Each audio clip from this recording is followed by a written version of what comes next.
സുഹൃത്തുക്കളെ, എല്ലാവർക്കും ലോകമേ തറവാട് പരമ്പരയുടെ 57-ാം അധ്യായത്തിലേക്ക് സ്നേഹപൂർവ്വം സ്വാഗതം.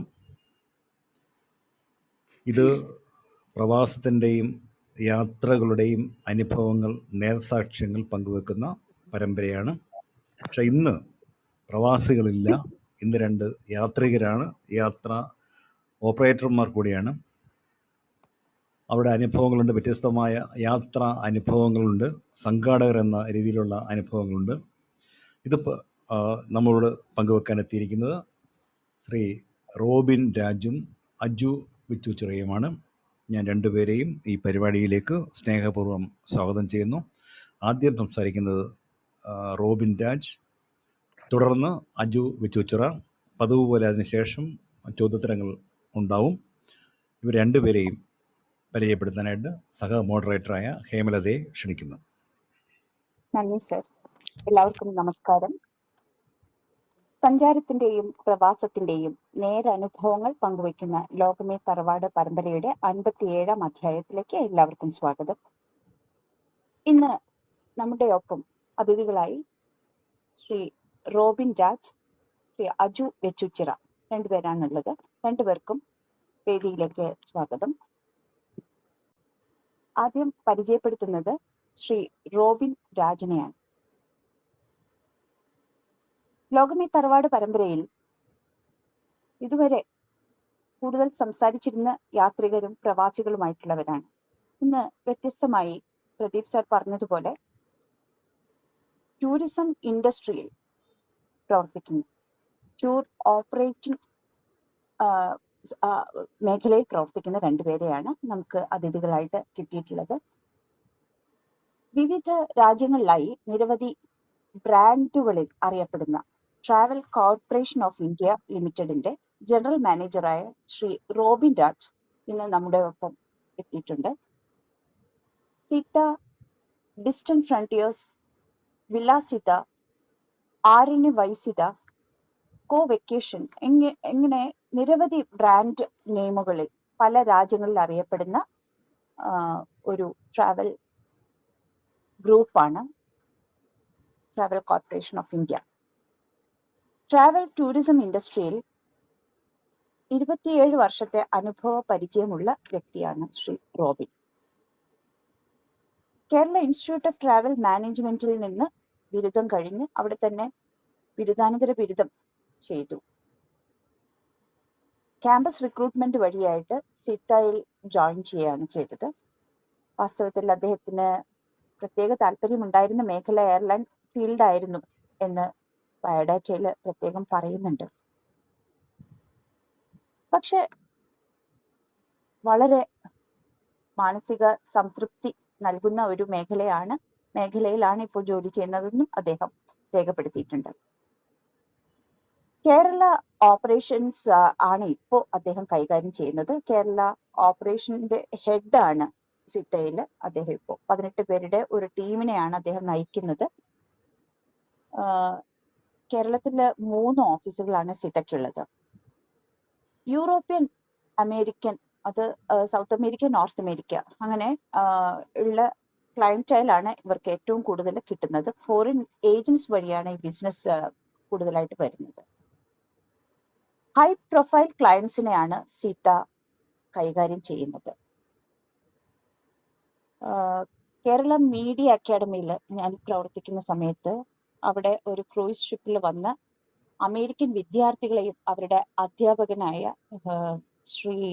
അദ്ദേഹം ഒരു മിസ്റ്റർ തോമസ് എന്നാണ് അദ്ദേഹത്തിന്റെ പേര്, ഞാൻ മുഴുവൻ പേര് ഓർക്കുന്നില്ല.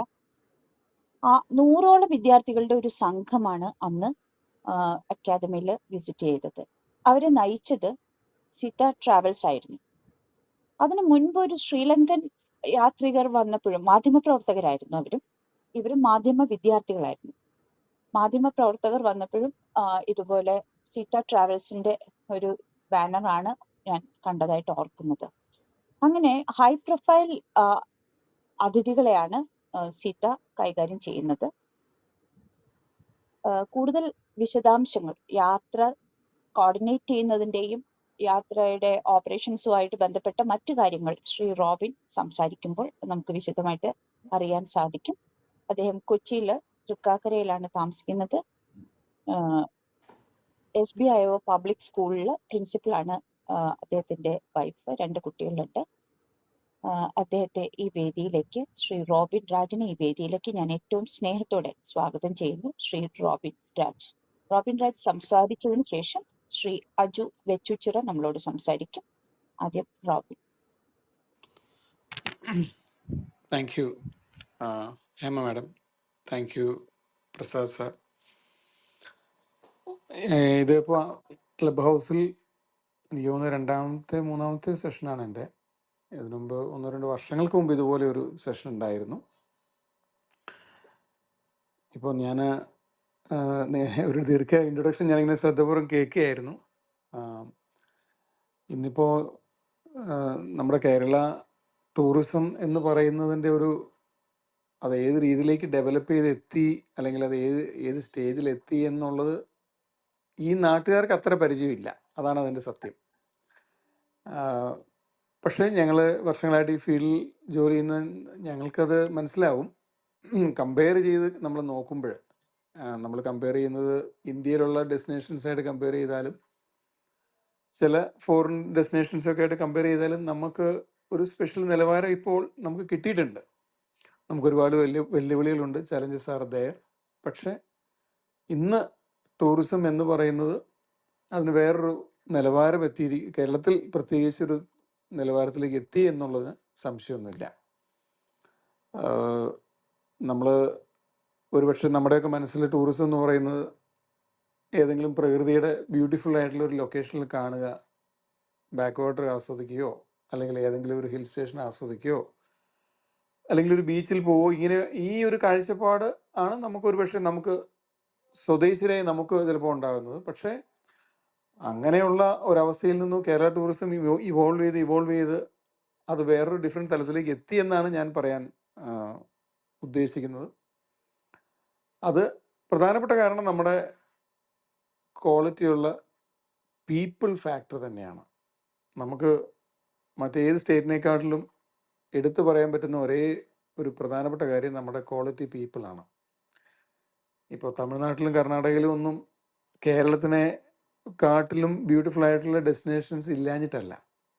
നമ്മൾ പറയും കേരളം പ്രകൃതി രമണീയമാണ്, പക്ഷേ അതിനേക്കാട്ടിലും ബ്യൂട്ടിഫുൾ ആയിട്ടുള്ള സ്ഥലങ്ങൾ നമ്മുടെ അയൽ സംസ്ഥാനങ്ങളിൽ തന്നെ ഉണ്ട് എന്നുള്ളതാണ് സത്യം. കാരണം ഞങ്ങൾ എപ്പോഴും ട്രാവൽ ചെയ്യുന്നത് കൊണ്ട് നമുക്കത് കൃത്യമായിട്ട് മനസ്സിലാവും. നമ്മൾ പലപ്പോഴും പറയാറുണ്ടല്ലോ കേരളം പ്രകൃതി രമണീയമാണെന്നൊക്കെ പറയാറുണ്ട്. പക്ഷേ കേരളത്തിനെക്കാട്ടിലും അല്ലെങ്കിൽ അതിനേക്കാൾ ഒരു പടി മേളിൽ നിൽക്കുന്ന പല കാര്യങ്ങളും നമുക്ക് നെയ്ബറിങ് സ്റ്റേറ്റിലുണ്ട്. നമുക്കുള്ള പ്രധാനപ്പെട്ട ഒരു അഡ്വാൻറ്റേജ് എന്ന് പറയുന്നത് നമ്മുടെ ആളുകളാണ്, പീപ്പിൾ. ഇപ്പോൾ ഇന്നിപ്പോൾ കേരളത്തിൽ ഏത് ജില്ല എടുത്ത് നോക്കിയാലും അവിടെ ടൂറിസവുമായിട്ട് ബന്ധപ്പെട്ട് ഫുൾ ടൈം ജോബ് ചെയ്യുന്ന മിനിമം ഒരു 5 പേരെങ്കിലും കാണാൻ പറ്റും.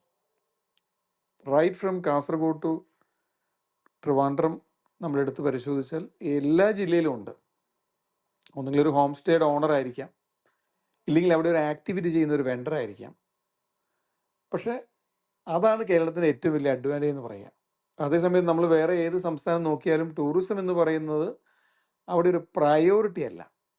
അവിടെ ഇൻഡസ്ട്രി അങ്ങനത്തെ പല കാര്യങ്ങൾക്കും പ്രയോറിറ്റി കൊടുക്കുന്ന പോലെ ടൂറിസത്തിന് പ്രയോറിറ്റി ഇല്ല. അപ്പോൾ നമുക്ക് അവിടെ അതാണ് പ്രധാനപ്പെട്ട വ്യത്യാസം. നമ്മുടെ കേരളത്തിൻ്റെ ഇന്നത്തെ ഈ കുതിപ്പിൻ്റെ ഏറ്റവും പ്രധാനപ്പെട്ട കാരണം നമുക്ക് ഇങ്ങനെയുള്ള ഒരു പെർഫെക്റ്റ് പീപ്പിൾ ഓറിയൻറ്റഡ് ടൂറിസം വന്നു എന്നുള്ളതാണ്. നമുക്കിനി നമ്മുടെ നാട്ടിലെ ഇപ്പോൾ നിലവിൽ ഞാൻ നേരത്തെ പറഞ്ഞ പോലെ ഓരോ ഡിസ്ട്രിക്റ്റിലും ഡെസ്റ്റിനേഷൻ വളരെ പോപ്പുലറായിട്ട് വളർന്നുകൊണ്ടിരിക്കുന്നു. അപ്പം ഇതെല്ലാം വെച്ച് നോക്കുമ്പോൾ ടൂറിസത്തിന് ഇനിയുള്ളതായ ഒരു ഫ്യൂച്ചറിൽ വലിയൊരു കോൺട്രിബ്യൂഷൻ ഉണ്ട് എന്നുള്ളതാണ് സത്യം. പുതിയ തലമുറ, നമ്മുടെ തലമുറ പലപ്പോഴും പല കാര്യങ്ങളും, ഇപ്പോൾ ജോബ് അങ്ങനത്തെ കാര്യങ്ങൾക്കൊക്കെ ഇവിടെ വിട്ടു പോകുന്ന ഒരു സ്റ്റേജിലാണ് നമ്മളെല്ലാവരും കാണുന്നത്.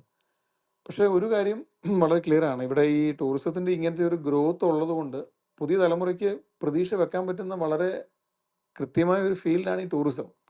പലരും ടൂറിസം എന്ന് കേൾക്കുമ്പോൾ അവരുടെ മനസ്സിൽ ആദ്യം വരുന്നത് ഒരുപക്ഷെ ഏതെങ്കിലും പഴയ സിനിമയിലെ ഡയലോഗ് ആയിരിക്കും, വെൽക്കം ടു ഊട്ടി, അല്ലെങ്കിൽ ആ ഒരു അങ്ങനെയുള്ളതായ ചില കാഴ്ചപ്പാട്, ഒരു ഗൈഡ് ഒരു ടൂറിസ്റ്റിനെ പറ്റിക്കുന്നു, അല്ലെങ്കിൽ ഇങ്ങനെയുള്ളതായ ഒരു ജനറൽ അസംഷനിലാണ് പലരും ടൂറിസത്തെ ഇന്ന് കാണുന്നത് എന്നുള്ളതാണ് വേറൊരു വശം. പക്ഷേ യഥാർത്ഥത്തിൽ പറഞ്ഞാൽ ഇന്ന് അതിൻ്റെ ഒരു ഗ്രോത്ത് സ്റ്റേജ് വളരെ മാറിയിരിക്കുന്നു.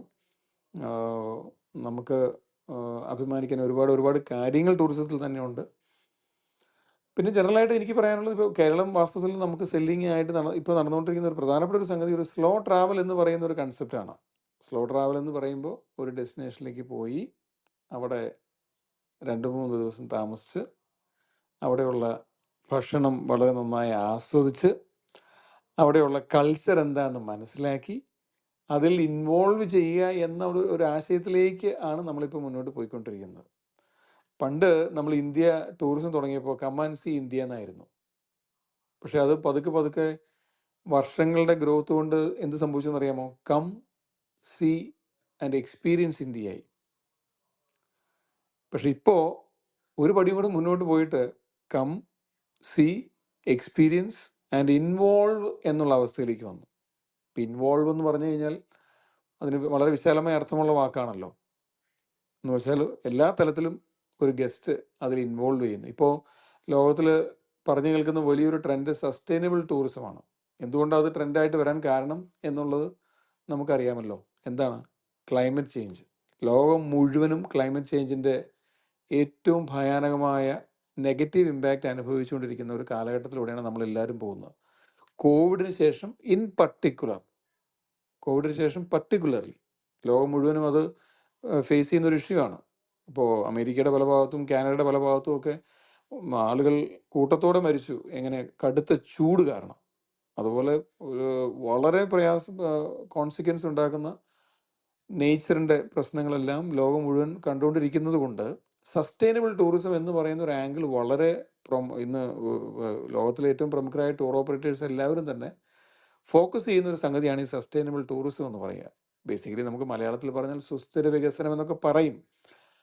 പക്ഷെ അതിൻ്റെ വളരെ ഉന്നതമായ കാഴ്ചപ്പാടുകൾ കേരള ടൂറിസം ക്യാരി ചെയ്യുന്നുണ്ട്. കേരള ടൂറിസത്തിന് തന്നെ ഒരു റെസ്പോൺസിബിൾ ടൂറിസം മിഷൻ ഉണ്ട്. അതിന് പ്രകാരം കേരള ടൂറിസം അതിന് ആ ഒരു ഡയറക്ഷനിലേക്ക് വളരെ വേഗം യാത്ര ചെയ്തുകൊണ്ടിരിക്കുന്നു. അപ്പം ഇങ്ങനെയെല്ലാം ടൂറിസം ഇവോൾവ് ചെയ്യുന്ന ഒരു കാലഘട്ടത്തിലാണ് നമ്മളിപ്പോൾ. പണ്ട് കോവളത്ത് ഹിപ്പി ടൂറിസം ആയിരുന്നു എന്ന് പറഞ്ഞാൽ എന്താ? ഒരുപറ്റം ഹിപ്പികൾ വന്നു, അവർ ബീച്ച് മാത്രം റിലാക്സ് ചെയ്യുന്നു. 70കളിൽ സംഭവിച്ച കാര്യമാണ് ഞാനീ പറയുന്നത്. കേരള ടൂറിസത്തിൽ അങ്ങനെയാണ് അതിൻ്റെ ഒരു വളർച്ച. എന്നിട്ട് പിന്നെ കുറേ വർഷങ്ങൾ ഹിപ്പി ടൂറിസം മാത്രം. അപ്പോൾ ടൂറിസത്തെക്കുറിച്ച് നാട്ടുകാർക്ക് വലിയ മതിപ്പൊന്നുമില്ല. കാരണം ഹിപ്പി ടൂറിസം എന്ന് പറഞ്ഞാൽ അധികം സാമ്പത്തിക ശേഷി ഇല്ലാത്ത ആളുകൾ വന്ന് ചിലപ്പോൾ ഡ്രഗ്സ് ഉപയോഗിക്കുന്നു, അല്ലെങ്കിൽ അവിടെ ഡെസ്റ്റിനേഷനിൽ നിന്ന് ആളുകൾ താമസിക്കുന്നു. അവിടെയുള്ള ഈവൻ അതൊരു പടിയും കൂടെ കടന്നിട്ട് ലോക്കൽ സ്ത്രീകളെ വരെ വിവാഹം കഴിക്കുന്ന അവസ്ഥയിലേക്ക് വന്നു. അങ്ങനെ പല കാര്യങ്ങളും ഈ ഹിപ്പി ടൂറിസം എന്നുള്ള വാക്കുകൾ നമുക്ക് ഓർമ്മ തരുന്നതാണ്. പക്ഷെ അതിൽ നിന്ന് മാറിയിട്ട് 90കളുടെ തുടക്കത്തിലാണ് കേരള ടൂറിസം ഹോം സ്റ്റേയിലേക്ക് തിരിഞ്ഞത്. വളരെ പോപ്പുലർ ആയിട്ടുള്ള ചില ഹോം സ്റ്റേസ് കേരള ടൂറിസത്തിൽ വരികയും അതുവഴി വളരെ ഹൈ പ്രൊഫൈൽ ആയിട്ടുള്ള ക്ലയൻസ് ഇവിടെ വരികയും ചെയ്തു. അതാണ് കേരള ടൂറിസത്തിൻ്റെ ഒരു കുതിപ്പിന് ഏറ്റവും കൂടുതൽ ഹെൽപ്പ് ചെയ്തൊരു സംഗതി, ഹോം സ്റ്റേ ടൂറിസം. അതിൻ്റെ അവസാനമായപ്പോഴത്തേക്കും ഹൗസ് ബോട്ട് ടൂറിസം ഇവിടെ വന്നു.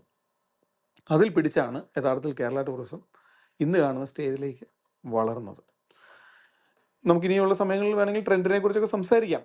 പക്ഷേ ജനറലി ഞാൻ ഈ ഒരു ആശയം പറഞ്ഞുകൊണ്ട് തൽക്കാലം ഞാൻ ഒന്ന് ഫുൾ സ്റ്റോപ്പ് ഇടുകയാണ്. നിങ്ങൾക്ക് എന്തെങ്കിലുമൊക്കെ ചോദിക്കാൻ ഉണ്ടാവുമല്ലോ.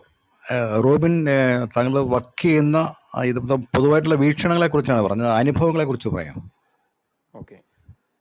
അപ്പോൾ അനുഭവം എന്ന് നിങ്ങൾ ഉദ്ദേശിക്കുമ്പോൾ എന്നെ സംബന്ധിച്ച് ഞാൻ എൻ്റെ ഒരു പ്രൊഫൈലിൻ്റെ ഭാഗമായിട്ട് നമ്മൾ ഇൻസ്പെക്ഷൻ എന്ന വാക്കാണ് എപ്പോഴും ഉപയോഗിക്കുക. എന്ന് വെച്ചാൽ ക്ലയൻറ്റ് പോകുന്നതിന് മുമ്പ് ഓരോ കാര്യങ്ങളും ഇൻസ്പെക്ട് ചെയ്ത് നോക്കുക, ഓരോ സ്ഥലത്തും താമസിക്കുക. ഇത് എന്നെ സംബന്ധിച്ച് കഴിഞ്ഞ ഒരുപക്ഷെ ഒരു 23 വർഷമായിട്ട് ഞാൻ കുറച്ച് സീനിയർ പോസ്റ്റിൽ എത്തിയത് മുതൽ തുടങ്ങുന്ന ഒരു സംഗതിയാണ്. അപ്പോൾ ആ ഒരു അനുഭവം എന്ന് പറയുന്നത് ഈ ഒരു ഹോം സ്റ്റേ പോയി കഴിഞ്ഞാൽ അവിടെ ഫുഡ് എൻജോയ് ചെയ്ത് നോക്കുക, അപ്പോൾ അവരോട് അതിൻ്റെ സജഷൻസ് പറയുക. അപ്പോൾ ഞാൻ നമ്മുടെ കേരളത്തെക്കുറിച്ച് എൻ്റെ കാഴ്ചപ്പാട് മാറ്റിമറിച്ച തന്നെയാണല്ലോ നമ്മുടെ അനുഭവം എന്ന് പറയുക. കേരളം ഇങ്ങനെ ഒരു അത്രമാത്രം ഇപ്പോൾ ഒരു ചെറിയൊരു സബ്ജക്റ്റാണ് ഫുഡ് അല്ലെങ്കിൽ കൾണറി ടൂറിസം എന്ന് പറയുക. അങ്ങനെ നോക്കിയാൽ കേരളത്തിൻ്റെ വടക്ക് മുതൽ തെക്ക് വരെയുള്ള എല്ലാ ജില്ലകളിലും പോയി കഴിഞ്ഞാൽ ഓരോ സ്ഥലത്തും ഓരോ വെറൈറ്റി ആയിട്ടുള്ള കാര്യങ്ങൾ കാണുമ്പോൾ നമ്മൾ ചിന്തിക്കും ഈ നാട് എങ്ങനെ ഇങ്ങനെയായി എന്ന്. എത്രത്തോളം ഇതിൻ്റെ റൂട്ട് പോയിട്ടുണ്ട്, എങ്ങനെയാണ് ഇത്. അപ്പോൾ ആ ഒരു അനുഭവം അത് ഞാൻ വലിയ ഭക്ഷണപ്രിയനൊന്നും അല്ല, പക്ഷെ എങ്കിലും നമുക്കത് ഓരോ ചെറിയ കാര്യങ്ങളും ആസ്വദിക്കുമ്പോൾ എന്തിനാ പറയുന്നത്, നമ്മൾ എന്താണ് തലശ്ശേരി ഭാഗത്ത് അല്ലെങ്കിൽ ആ ഭാഗത്ത് പോയി കഴിഞ്ഞ് കഴിഞ്ഞാൽ നിങ്ങൾ കേട്ടിട്ടുണ്ടോ എന്ന് എനിക്കറിയില്ല, പുയ്യാപ്പിള കുസിൻ എന്ന് പറയും. പുയ്യാപ്പിള കുസിൻ എന്ന് പറഞ്ഞാൽ അവരെന്താ ഉദ്ദേശിക്കുന്നത് കുറെ പേർക്കെങ്കിലും മനസ്സിലാവുമല്ലോ. അവിടെ കല്യാണം കഴിഞ്ഞ ആൺകുട്ടികൾ പെൺകുട്ടിയുടെ വീട്ടിലാണ് താമസിക്കുക, ആ രണ്ട് സ്ഥലത്ത്. അതിനെ പുയ്യാപ്പുള എന്ന് പറയുന്ന ഒരു ഫുഡ് ഡിസൈൻ തന്നെ ആ പെൺകുട്ടിയുടെ വീട്ടുകാർ ഉണ്ടാക്കിയിട്ടുണ്ട്. ഈ പുയ്യാപ്പിളിനെ 3 നേരമല്ല 5 നേരം തീറ്റിക്കണമെന്നാണ് അവർ പറയുക. ഈ പുയ്യാപ്പിളയ്ക്ക് ഒരു ബുക്ക് വരെ ഇറക്കിയിട്ടുണ്ട്, ഫാമിലി ടേബിൾ എന്ന്. നിങ്ങൾ വിശ്വസിക്കുമെന്നുണ്ടെങ്കിൽ ഞാൻ ആ ബുക്ക് എടുത്ത് എൻ്റെ കോപ്പി എടുത്ത് പലർക്കും ഇൻട്രൊഡ്യൂസ് ചെയ്ത് കൊടുത്തിട്ടുണ്ട്. ഞാൻ അത് എക്സ്പീരിയൻസ് ചെയ്തിട്ട് ആ ഹോം സ്റ്റേയിൽ താമസിച്ച് ഞാൻ എക്സ്പീരിയൻസ് ചെയ്തിട്ടുണ്ട്. അപ്പോൾ എനിക്കും 5 നേരം ഫുഡ് കഴിക്കാൻ താല്പര്യം ഉണ്ടായിട്ടില്ല. ഇവർ എന്താണ് ഈ 5 നേരം കൊടുക്കുന്നത് കാണണമല്ലോ, എന്നിട്ടാണല്ലോ നമുക്ക് ഫോറിൻ ഗസ്റ്റിനെ ഇൻട്രൊഡ്യൂസ് ചെയ്ത് കൊടുക്കുക. അപ്പോൾ ആ ഒരു അനുഭവം നമുക്ക് മറക്കാൻ പറ്റില്ലല്ലോ.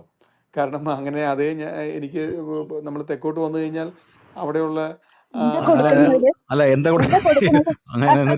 അങ്ങനെ കൗതുകം ബാക്കി വെക്കണ്ട. ചോദ്യം ഒന്നുകൂടെ പറയൂ, എന്താ പറഞ്ഞത്? അല്ല, പുയ്യാപ്പിളക്ക് എന്താ കൊടുക്കണെന്ന് നമുക്ക് അറിയാൻ ആഗ്രഹമുണ്ട്. അങ്ങനെ ഓക്കെ. പുയ്യാപ്പിളയുടെ ടേബിളിൽ ഞാൻ കണ്ടിടത്തോളം ഒരു 25 മിനിമം ഡിഷ് അവർ നിരത്തും. അതില് പേരറിയാൻ വയ്യാത്തതും പേരറിയാവുന്നതുമായ അനേകം കാര്യങ്ങൾ. ഞാൻ ആദ്യമായിട്ടാണ് കാണുന്നത് ഒരു തേങ്ങാപ്പാൽ കുടിക്കാൻ കൊടുക്കുന്നത്. തേങ്ങാപ്പാൽ എന്തൊക്കെയോ തേങ്ങാപ്പാൽ കുടിക്കാൻ കൊടുക്കുന്നത് മുതൽ അവര് അത് ഇപ്പം നമ്മൾ സാധാരണ നോമ്പുതറ വിഭവങ്ങളൊക്കെ എന്ന് പറഞ്ഞ് നമ്മുടെ നാട്ടിൽ കാണുന്ന ഐറ്റം ഒരു 4-5 ഐറ്റം ആണല്ലോ. ആ ഒരു ലെവലിൽ അവരൊരു ഏതാണ്ട് ഒരു 10-20 ഐറ്റം 25ഓളം ഐറ്റം പേര് വെച്ചിട്ട് അവരത് ഓരോന്നോരോന്നായിട്ട് അവർ തരുന്നു എന്നുള്ളതാണ് സത്യം. അത് ഈ ഇറച്ചി നിറച്ചാണെങ്കിലും കൊള്ളാം, എന്ത് നിറച്ചതാണെങ്കിലും കൊള്ളാം, അതെല്ലാം വെറൈറ്റിയാണ്. അപ്പോൾ ഇനി ഒരു കാര്യം കൂടി ഞാൻ പറയാം, ഫുഡിനെ കുറിച്ച് പറയുകയാണെങ്കിൽ ഇപ്പോൾ ഫോർട്ട് കൊച്ചിയിൽ, ഈ ഫോർട്ട് കൊച്ചി പോലത്തെ ഒരു ചെറിയ സ്ഥലത്ത് 3 കൊളോണിയലൈസേഷൻ നിലനിന്നിരുന്നു. ഒന്ന് ഡച്ചുകാർ, പിന്നെ ഒന്ന് പോർച്ചുഗീസുകാർ, പിന്നെ ആദ്യം പോർച്ചുഗീസ്, പിന്നെ ഡച്ച്, പിന്നെ ഇംഗ്ലീഷുകാർ. നിങ്ങൾക്കറിയാമോ, ഇന്നും ചില ഫാമിലീസിൽ ഈ 3 കാലഘട്ടത്തിലെയും ഡിഷ് കുക്ക് ചെയ്യാൻ അറിയാവുന്ന വളരെ ഓൾഡ് ആയിട്ടുള്ള ആളുകളുണ്ട്. അപ്പം പോർച്ചുഗീസുകാരുടെ ഒരു ഐറ്റമാണ് മുട്ടമാല. അത് നമ്മൾ വാസ്തവത്തിൽ വളരെ സ്വീറ്റ് ആയിട്ടുള്ള ഒരു ഐറ്റം. അത് അങ്ങനെ. ഡച്ചുകാരുടെ ഒരു ഐറ്റം എന്ന് പറയുന്നത് ബ്രൂത്തർ ബ്രെഡ് എന്ന് പറയും. നിങ്ങൾ അതിന്റെ റെസിപ്പി എന്നോട് ചോദിക്കരുത്, ഞാൻ അത്ര എക്സ്പെർട്ട് അല്ല ആ കാര്യത്തിൽ. ബ്രൂത്തർ ബ്രെഡ് എന്ന് അതിനെ വിളിക്കുക. Breuther bread, BREUTHER, Breuther bread എന്നാണ്.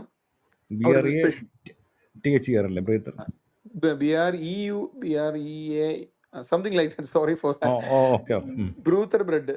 പിന്നെ ബ്രിട്ടീഷുകാരുടെ ഏറ്റവും പ്രധാനപ്പെട്ട ഐറ്റമാണ് എന്താണ്, റെയിൽവേ ലാമ്പ് കറി എന്ന് പറഞ്ഞാൽ. റെയിൽവേയിൽ അവർ പണ്ട് കുക്ക് ചെയ്തിരുന്ന ഒരു റെയിൽവേ ലാമ്പ് കറി ഉണ്ട്. അത്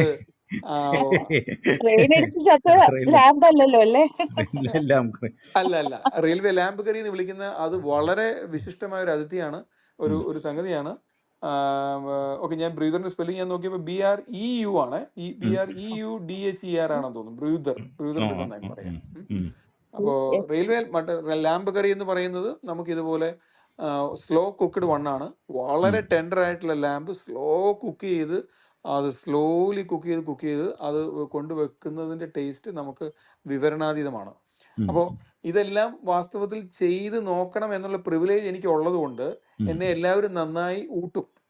അത് ഏത് ഹോട്ടലുകാരാണെങ്കിലും എനിക്ക് എൻ്റെ മുമ്പിൽ അത് വെക്കും. അപ്പോൾ അത് ഞാൻ എൻ്റെ ഫാമിലിയൊക്കെ കൊണ്ടുപോകും. ഞാനും വൈഫും ഞങ്ങൾ പിള്ളേരെപ്പോഴും സാധാരണ അങ്ങനെ പോകും, ഇങ്ങനെയുള്ള ടൂറിനൊക്കെ പോകും. അപ്പോൾ അവരെ സംബന്ധിച്ച് അത് ഹോളിഡേ ആണെങ്കിൽ എന്നെ സംബന്ധിച്ച് അത് പ്രൊഫഷനാണ്. അങ്ങനെ ഞാൻ കേരളം മാത്രമല്ല, ഇന്ത്യയുടെ എല്ലാ 15 ഭാഗങ്ങളിലും ഇങ്ങനെ പോകാറുണ്ട്. അപ്പോൾ അത് കമ്പനിയുടെ പ്രിവിലേജിൽ പോവും. കമ്പനിയുടെ ഒരു പ്രിവിലേജ് ഉള്ളതുകൊണ്ട് നമുക്ക് റൂംസൊക്കെ അങ്ങനത്തെ കാര്യങ്ങളൊക്കെ നമുക്ക് ആ രീതിയിൽ കിട്ടും. അപ്പോൾ അങ്ങനെയുള്ളതായ ഒരു അനുഭവം എന്നെ സംബന്ധിച്ച് എനിക്ക് വളരെ ഇൻട്രസ്റ്റിംഗ് ആയിട്ടുള്ള ഒരു അനുഭവമാണ്.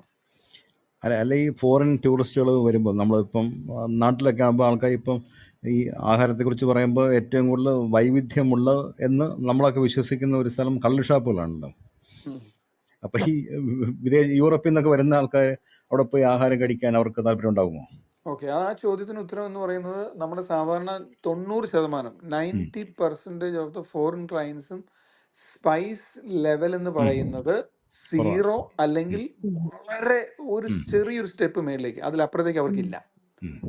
അപ്പോൾ അങ്ങനെ ഒരു സിറ്റുവേഷൻ ഉള്ളതുകൊണ്ട് നമ്മളുടെ ചില കൾണറി ടൂറിസം വരുമ്പോൾ നമ്മൾ ടോഡി ഷോപ്പിൽ എക്സ്പീരിയൻസ് ചെയ്യാൻ വേണ്ടി എങ്ങനെയാണ് ഈ സ്പൈസ് ഇതിനകത്ത് വർക്കൗട്ട് ചെയ്യുന്നതെന്ന് കാണിക്കാനായിട്ട് നമ്മൾ കയറ്റും എന്നുള്ളതല്ലാതെ ഉം. ഈ ഫുഡ് എൻജോയ് ചെയ്യും എന്നുള്ള ധാരണ നമുക്ക് വേണ്ട. കാരണം അവർ ഫുഡ് എൻജോയ് ചെയ്യില്ല. അത് അതെ. മറിച്ച് അവരത് വെറുതെ നാക്കിൽ വെച്ച് നിന്ന് ടേസ്റ്റ് ചെയ്യുള്ളൂ. അത് എൻജോയ് ചെയ്യുക എന്നുള്ളത് റെയറാണ്. കാരണം അവർക്ക് ആ സ്പൈസ് ലെവൽ ഒട്ടും സാധിക്കില്ല. അതാണ് അതിൻ്റെ ഒരു യാഥാർത്ഥ്യം. അല്ല, അങ്ങനെയാണെങ്കിൽ നമ്മുടെ ഈ പരമ്പരാഗതമായിട്ടുള്ള മീൻ കറി ഒന്നും അവർക്ക് ഒരിക്കലും പറ്റില്ലല്ലോ. ആ രീതിയിൽ അവർക്ക് കഴിക്കാൻ സാധിക്കില്ല. പക്ഷെ ആ രീതി കഴിക്കാൻ ഏത് ഹോം സ്റ്റേ ചെന്നാലും നമ്മൾ വാസ്തവത്തിൽ അവർക്ക് ചെറിയൊരു ഫിഷ് അതെല്ലാം അവർ കഴിക്കുമെങ്കിൽ നമ്മൾ വിചാരിക്കുന്ന പോലെ ഒരു എൻജോയ് ചെയ്തിട്ട് അത് ഫുൾ അവരുടെ ഇപ്പം നമ്മളൊരു സാധനം ഇഷ്ടപ്പെട്ടാൽ കൂടുതൽ കഴിക്കുന്ന പോലെ അങ്ങനെ അവർ ചെയ്യില്ല. അത് ഒന്ന് ടേസ്റ്റ് ചെയ്യാൻ മാത്രമേ അവർക്ക് സാധിക്കുള്ളൂ. പിന്നെ പല അവർ എൻജോയ് ചെയ്ത് കഴിക്കുന്നത് എന്താണ്? അത് ബേസിക്കലി ഞാൻ പറഞ്ഞ 0 സ്പൈസ് ലെവലുള്ള കാര്യങ്ങൾ കൊടുത്താൽ അവർ എൻജോയ് ചെയ്യുന്ന പല കാര്യങ്ങളുണ്ട്. ഉം.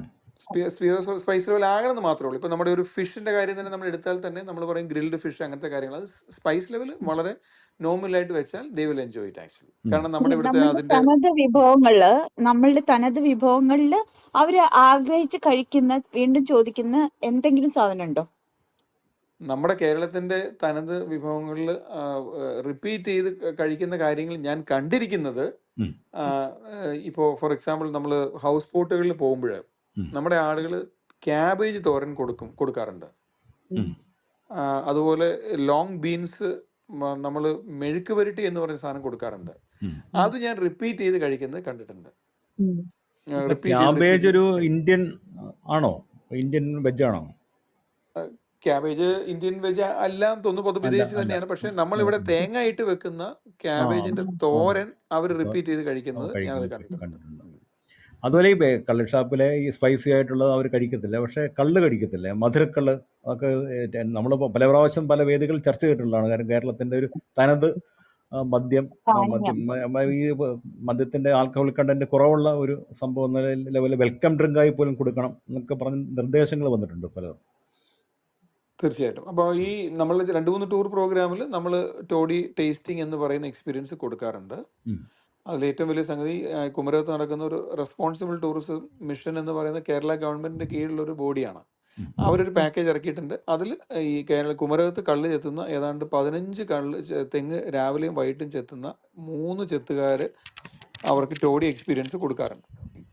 അതിൽ അവർക്ക് എല്ലാവർക്കും ആ തെങ്ങിലേക്ക് കയറി താഴത്തേക്ക് ഇറങ്ങുമ്പോൾ ഇറക്കുന്ന ടോഡി അവർക്ക് ഒഴിച്ചു കൊടുക്കാറുണ്ട്. അത് അവരെ ആസ്വദിക്കാറുണ്ട്.